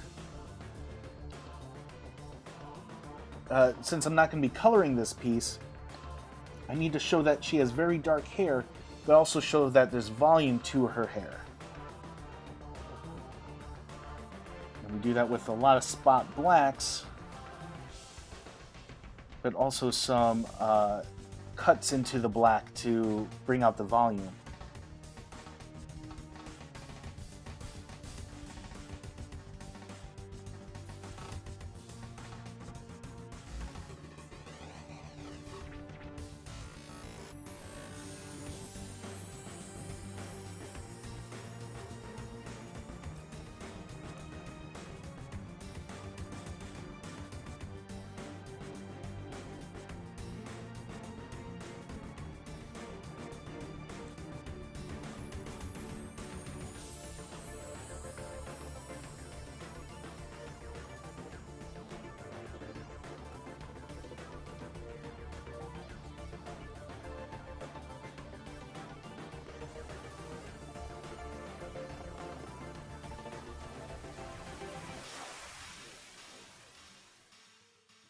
All right, I think that's looking pretty good.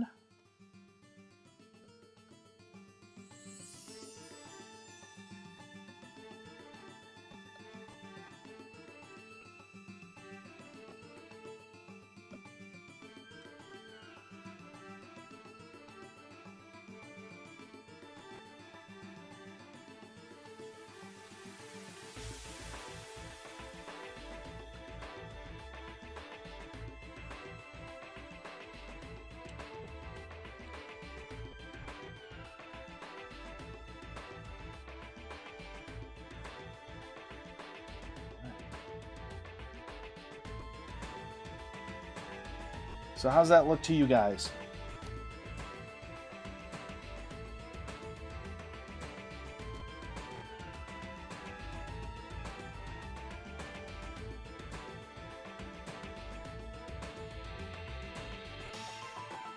So I think I have her herself inked. Unless I'm forgetting something.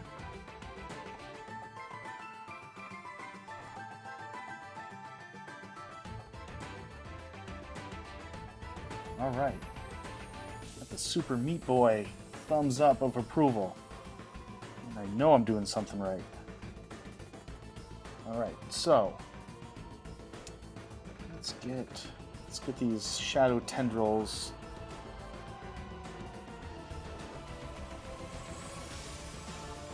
In here. Now, in this instance, this is probably the one exception when I am going to keep the inks flat and black. I'm not going to go in and do any cuts or hatchings or anything like that. Even though technically speaking, these tendrils are part of her costume, the way they act is more like a tendril of shadow more than a piece of cloth. So that's why I'm going to keep these just a really good, just a solid flat black.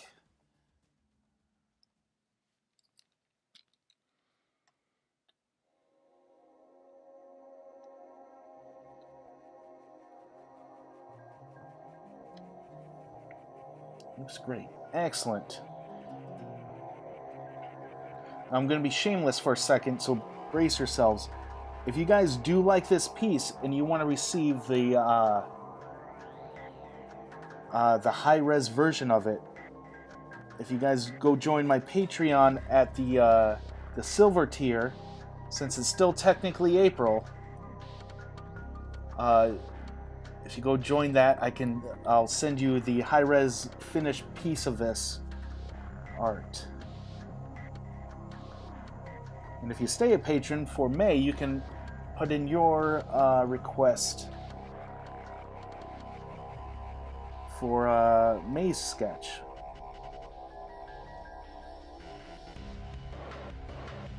Alright, that's the end of me being shameless.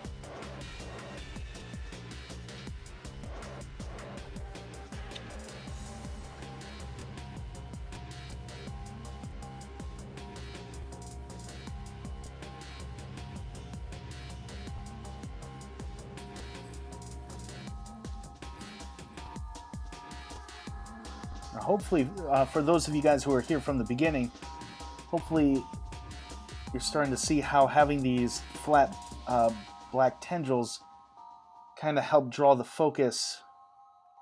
Whoops. Draw the eye to our main subject here.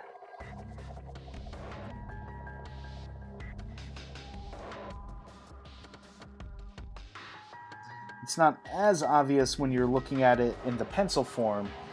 I hope it's a little more clear now that the inks are almost done.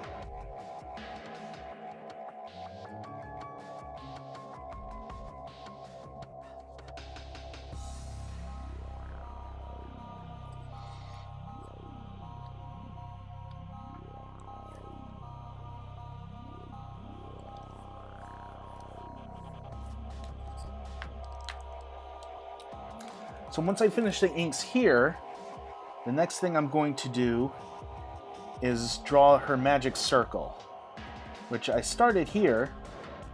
I got the circle part of the magic circle, but I'll actually draw the inscription there, which I'm going to make up on the spot, so you'll get to see me do that.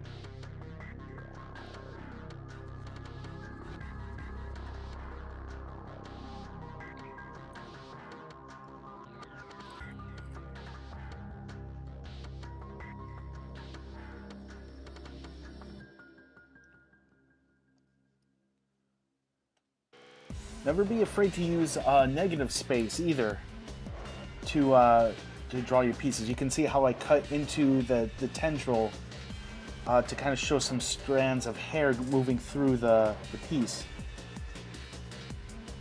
Or through the tendril specifically. So don't be afraid to use negative space. Not everything has to be an outline.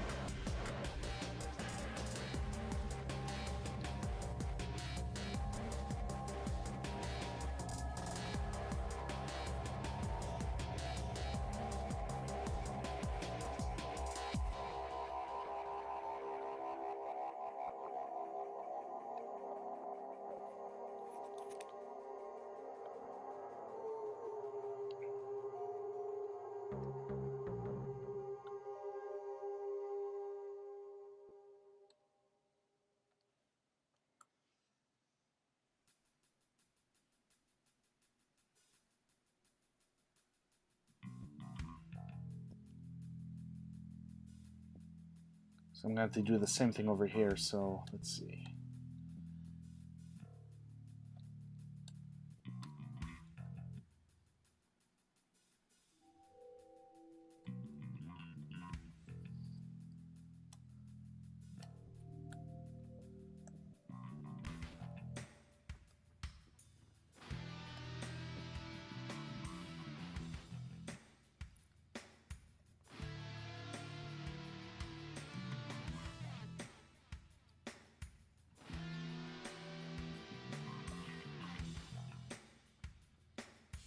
So those of you guys who were here at the beginning, I mentioned how kind of the key to this character's design was the black and white motif. How her costume, combined with her pale skin, dark costume and pale skin, creates the dynamic and balance that makes this character work, at least design-wise. And I'm hoping, if I did this right, you guys kind of see what I mean.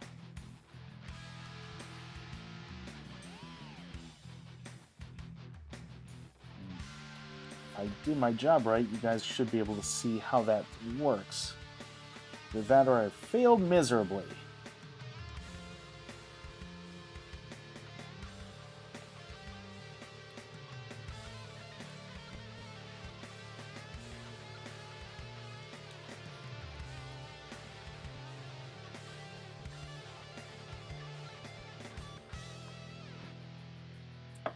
I think I'm going to call her inks done. I might, depending on how things go, I might go back into her eyes and add the pupils and highlights in her eye with just black ink. I'm debating whether I want to do that with a tone, like a screen tone or not. So that's why her eyes are the way they are right now.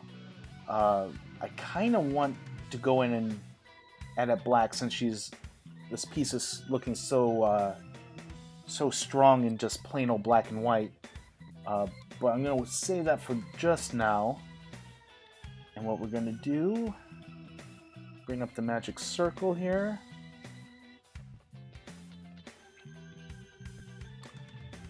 Alright, so I already have the circle part here. To get the magic circle look that I want here, what I'm going to do is in Clip Studio Paint they have this cool little thing. Where is it? They have specialty rulers and they have a symmetrical ruler. And in that symmetrical ruler you can pick how many lines of symmetry there are. So right now I have 6 lines of symmetry there. So that should do the job I'm looking for here. I usually just use regular symmetry when I use the symmetry tool. I usually don't use 6, so let's see if I can get this to do what I want it to do. Close, alright. Because this, if I zoom way in, you see this little purple circle, that's the center of this circle. And so I want all the points of symmetry to work off the center of this circle. So I'm going to zoom way in here and try to make sure I line this up as much as I can.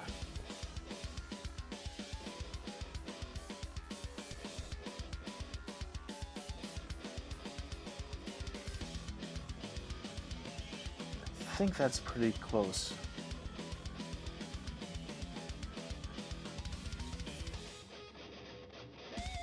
We're going to switch to just the line tool here.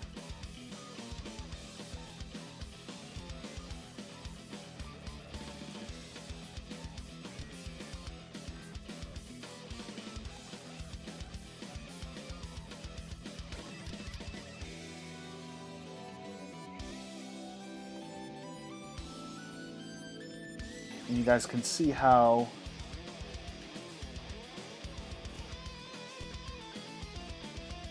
drawing one line will be replicated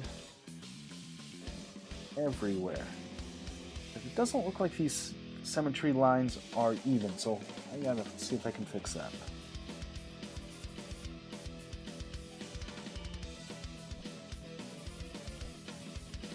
There we go.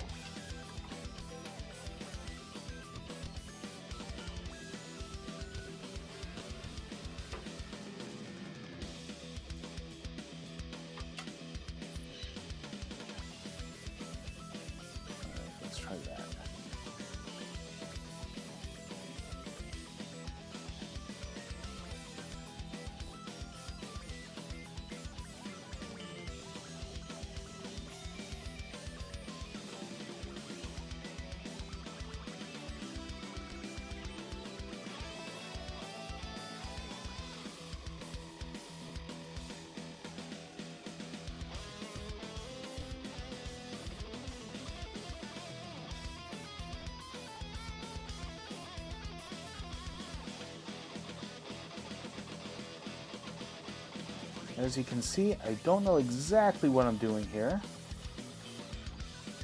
I think that's okay.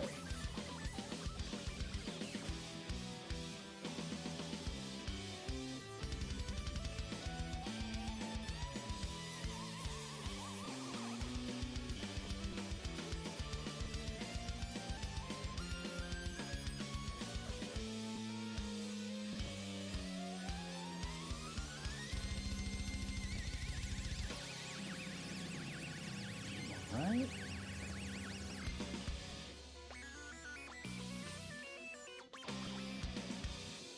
Let's see.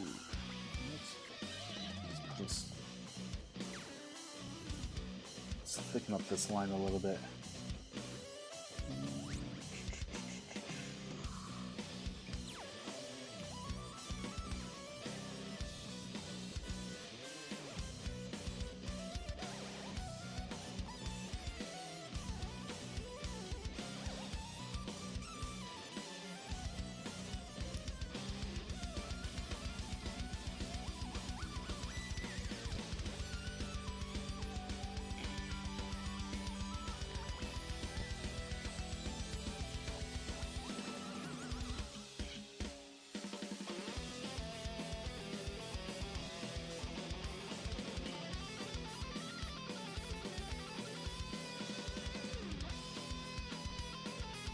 I don't want to go too far here.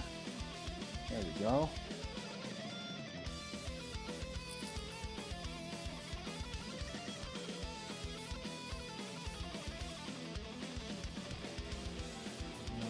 Let's put one more inscribed circle, and then probably add some.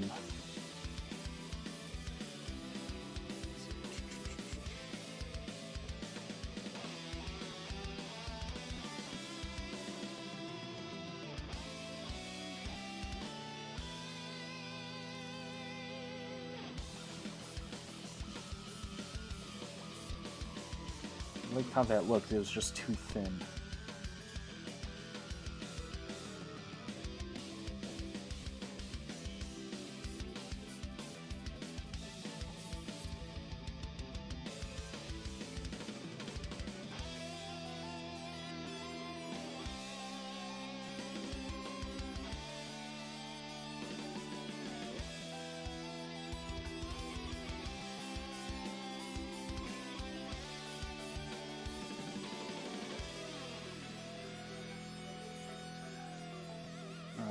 I think we're getting there.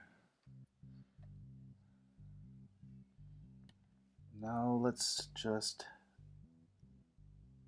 Alright, this will work. Do some magic.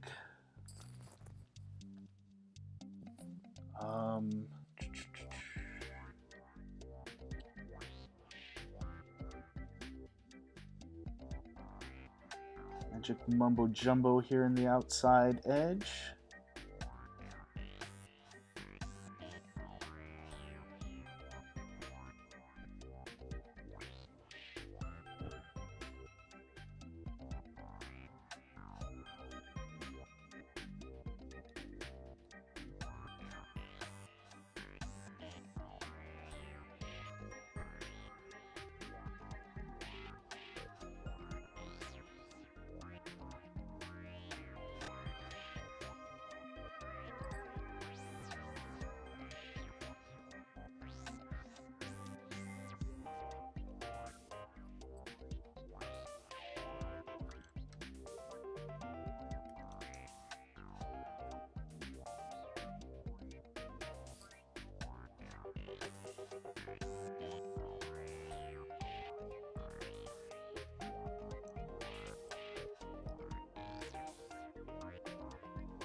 Alright. It's nothing too fancy, but I think that looks like a decent magic circle. What do you guys think?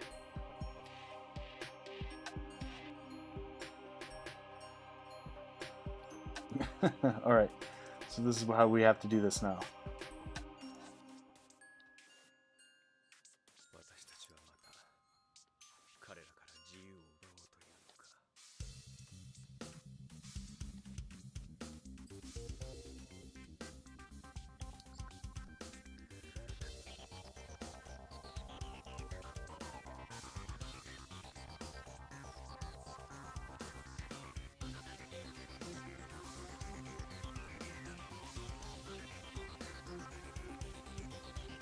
Alright, so what we're going to do now here looks real good. Looks good, awesome. Like the Hermetic Mages in Shadowrun. I've never, I don't know actually anything about Shadowrun, so that's just a happy accident. Okay, so how we're going to do this now is I have a new layer underneath my main line art layer. So I'm just going to do something rather simple because I spent a lot of time drawing that circle, so I don't want to erase any part of it. So what I'm just going to do is create a layer. It's very mathematical magic as well. Some old tabletop game art was pretty cool. Oh, okay. Cool. Might have to check it out. Alright, so like I was saying, I don't want to have to erase any of that circle after I spent all that time on it. So I'm just going to... I'm just going to ruin my art.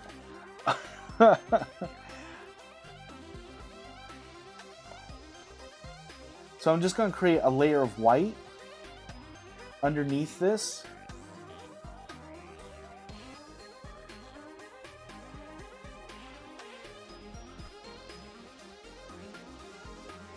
So the whole point of that is it will cover up the magic circle and allow my witch character here to stand out, but I won't have to erase any of the hard work I just spent on that magic circle.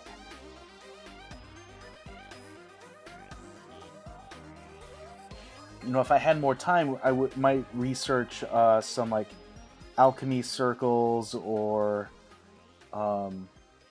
stuff like that. So there might be like some actual meaning behind the circle that I presented, but I do not have that kind of time today. It's 11 o'clock, so I gotta get this art done in an hour.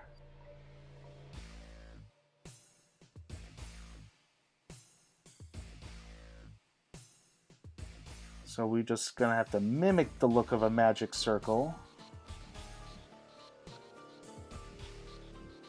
which I think I nailed.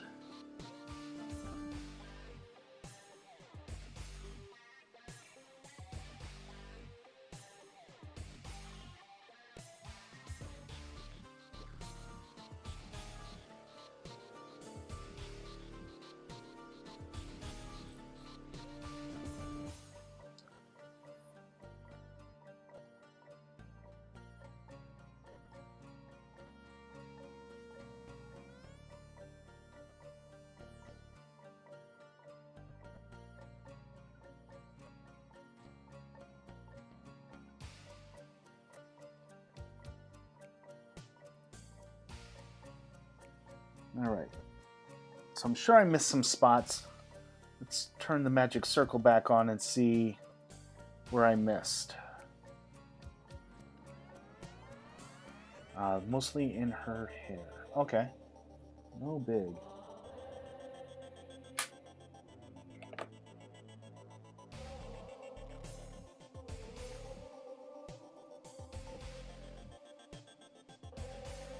Alright.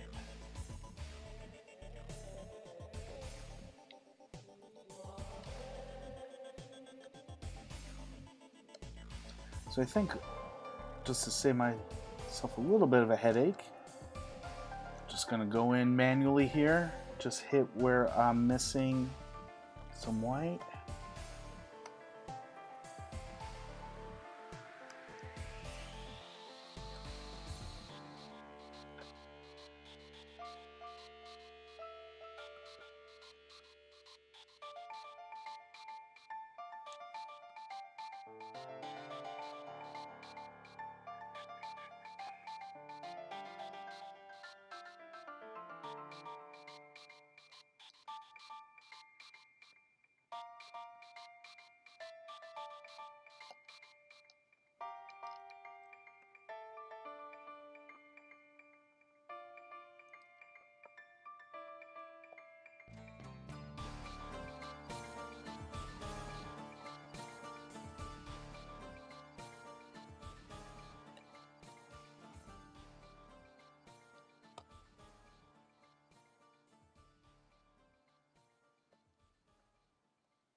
Alright, alright, alright.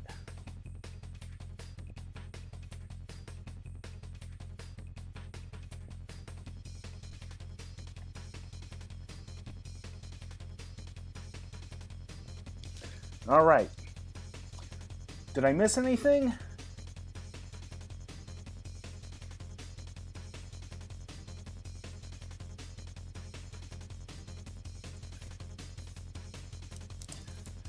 So looking at this, I have a problem and there's two ways to fix it.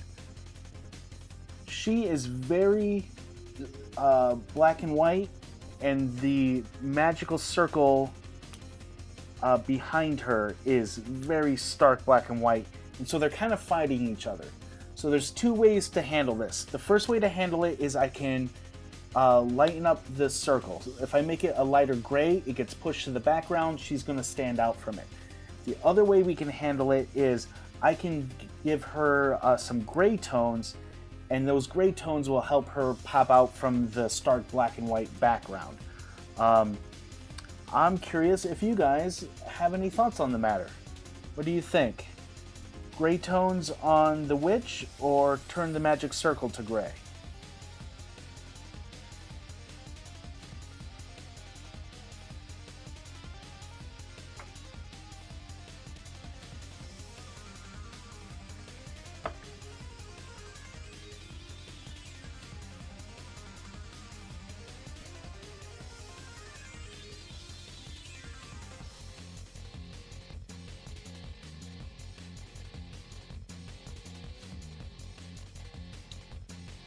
Gray in the circle will preserve black and white. Dynamic of the witch. Okay, let's see how that looks.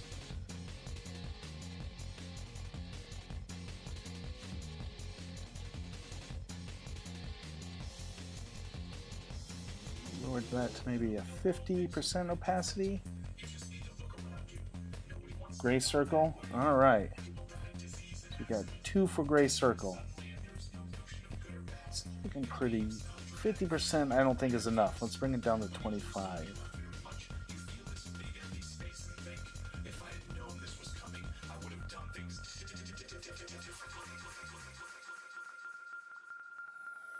You know what? I think I agree with you guys.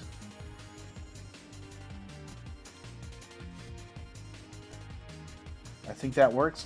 But I think what I definitely need to do, though, to finish this off, I need to give her some dark eyes here, or at least ink the pupils. Often when I'm coloring or doing gray tones, I'll let the tones handle the pupils and irises, but since we're going to keep her pretty black and white here, we can't have her eyes be too pale. So let's add in pupils here.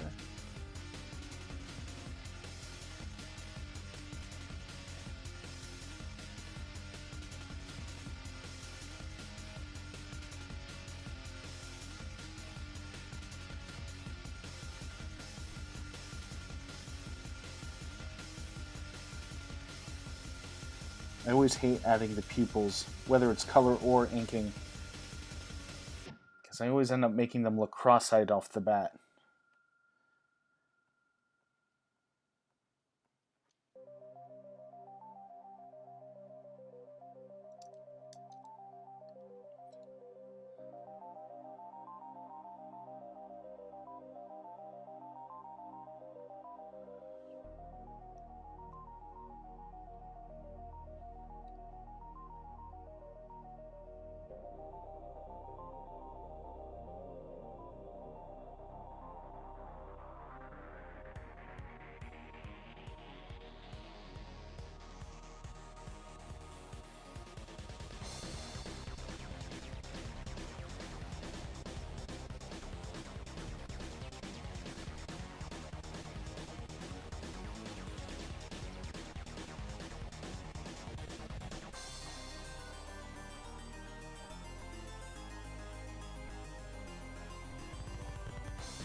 Much better.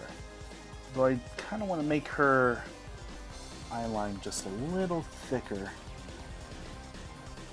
She really puts on those fake eyelashes, make her eyes pop.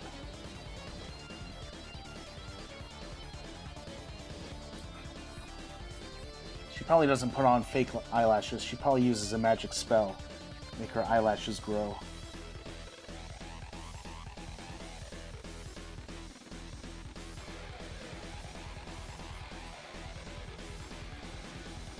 There we go.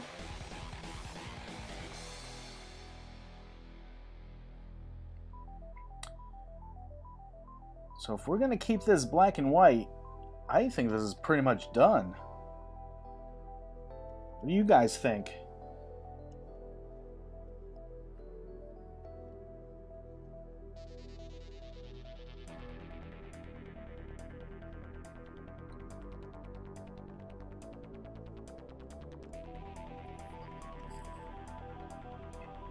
Is that circle too light? Is that circle too dark? You know what I can do?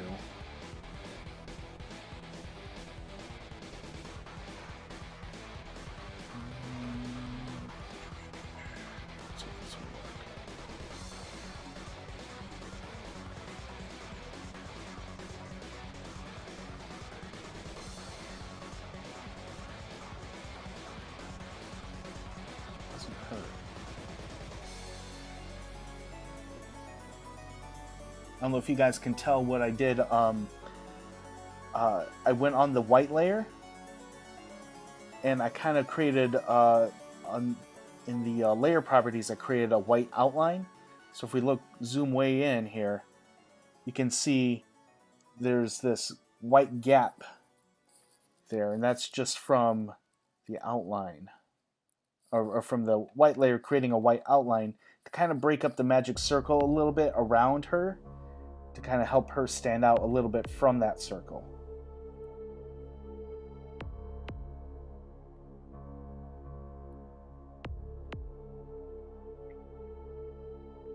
I can probably try that on the line art layer too. Let's see.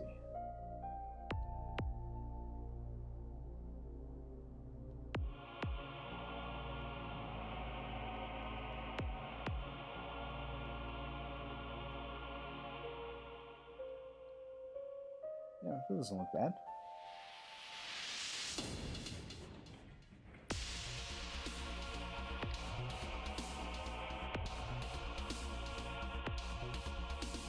Alright, so I think I'm going to call this done, unless you guys have any suggestions. But before I do call it done, I do want to just see what it'll look like if I throw in a gray tone on her. Let's see. Chromatic. Just to see if how it will look, and to see if it's worth my time putting in a flat tone. So let's give that a try. And once we do that, maybe I'll end up throwing in the gray tone everywhere. Or maybe I'll just delete the layer and call it a night.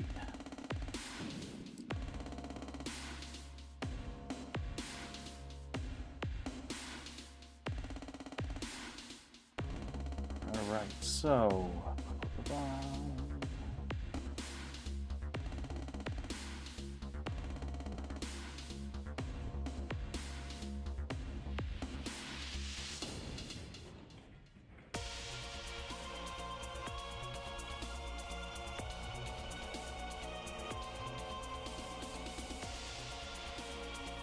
I won't do it everywhere. I'm just gonna kind of focus on her top half here.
So while I do this, and since we're getting close to the end of the stream, I'm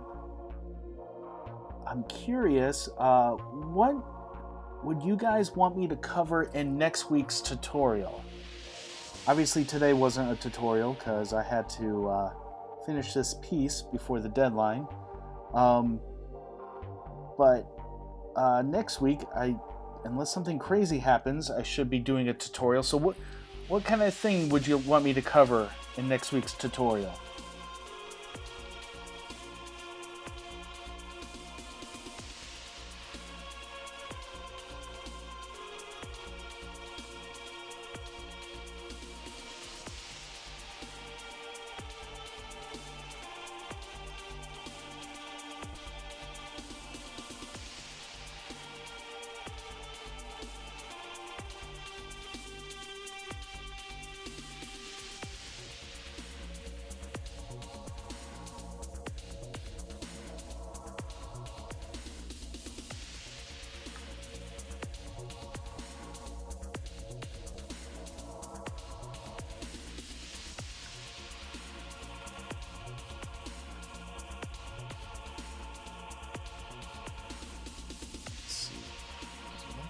That.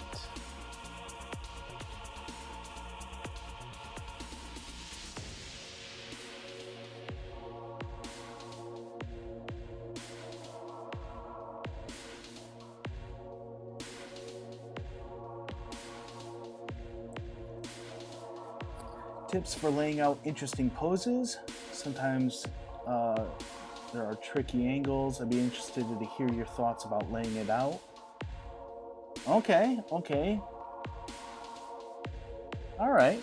So one thing to keep in mind, the more specific your guys' requests are for a tutorial, the less time I'm going to spend on it. Like a good example is drawing hands in general. I can spend a lot more time drawing that in more specific one than say like you request how to draw The Rock's haircut.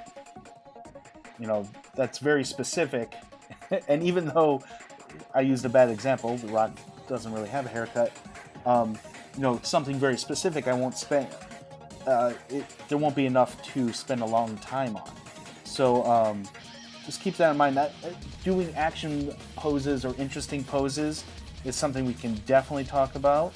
I have no problem with that at all. So I just threw in this kind of tone here.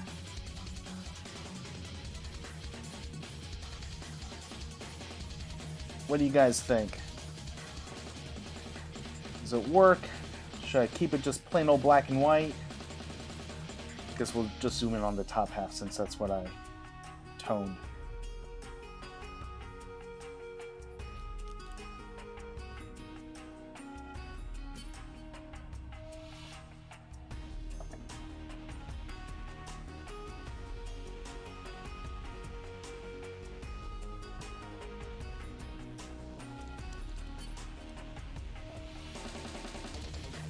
Wow, has it really been 2.5 hours?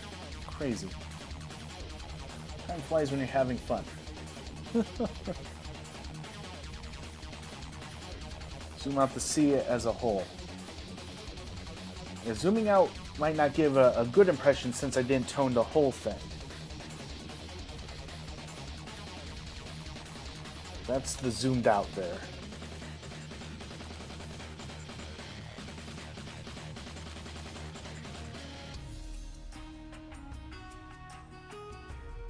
Sideways, you're having trouble with mouths and expressions. Oh, that's actually a great topic. Talking about doing expressions. I think that's actually what we'll do next week. Because you've already talked about drawing faces in general. So drawing facial expressions, that actually I think would be really good.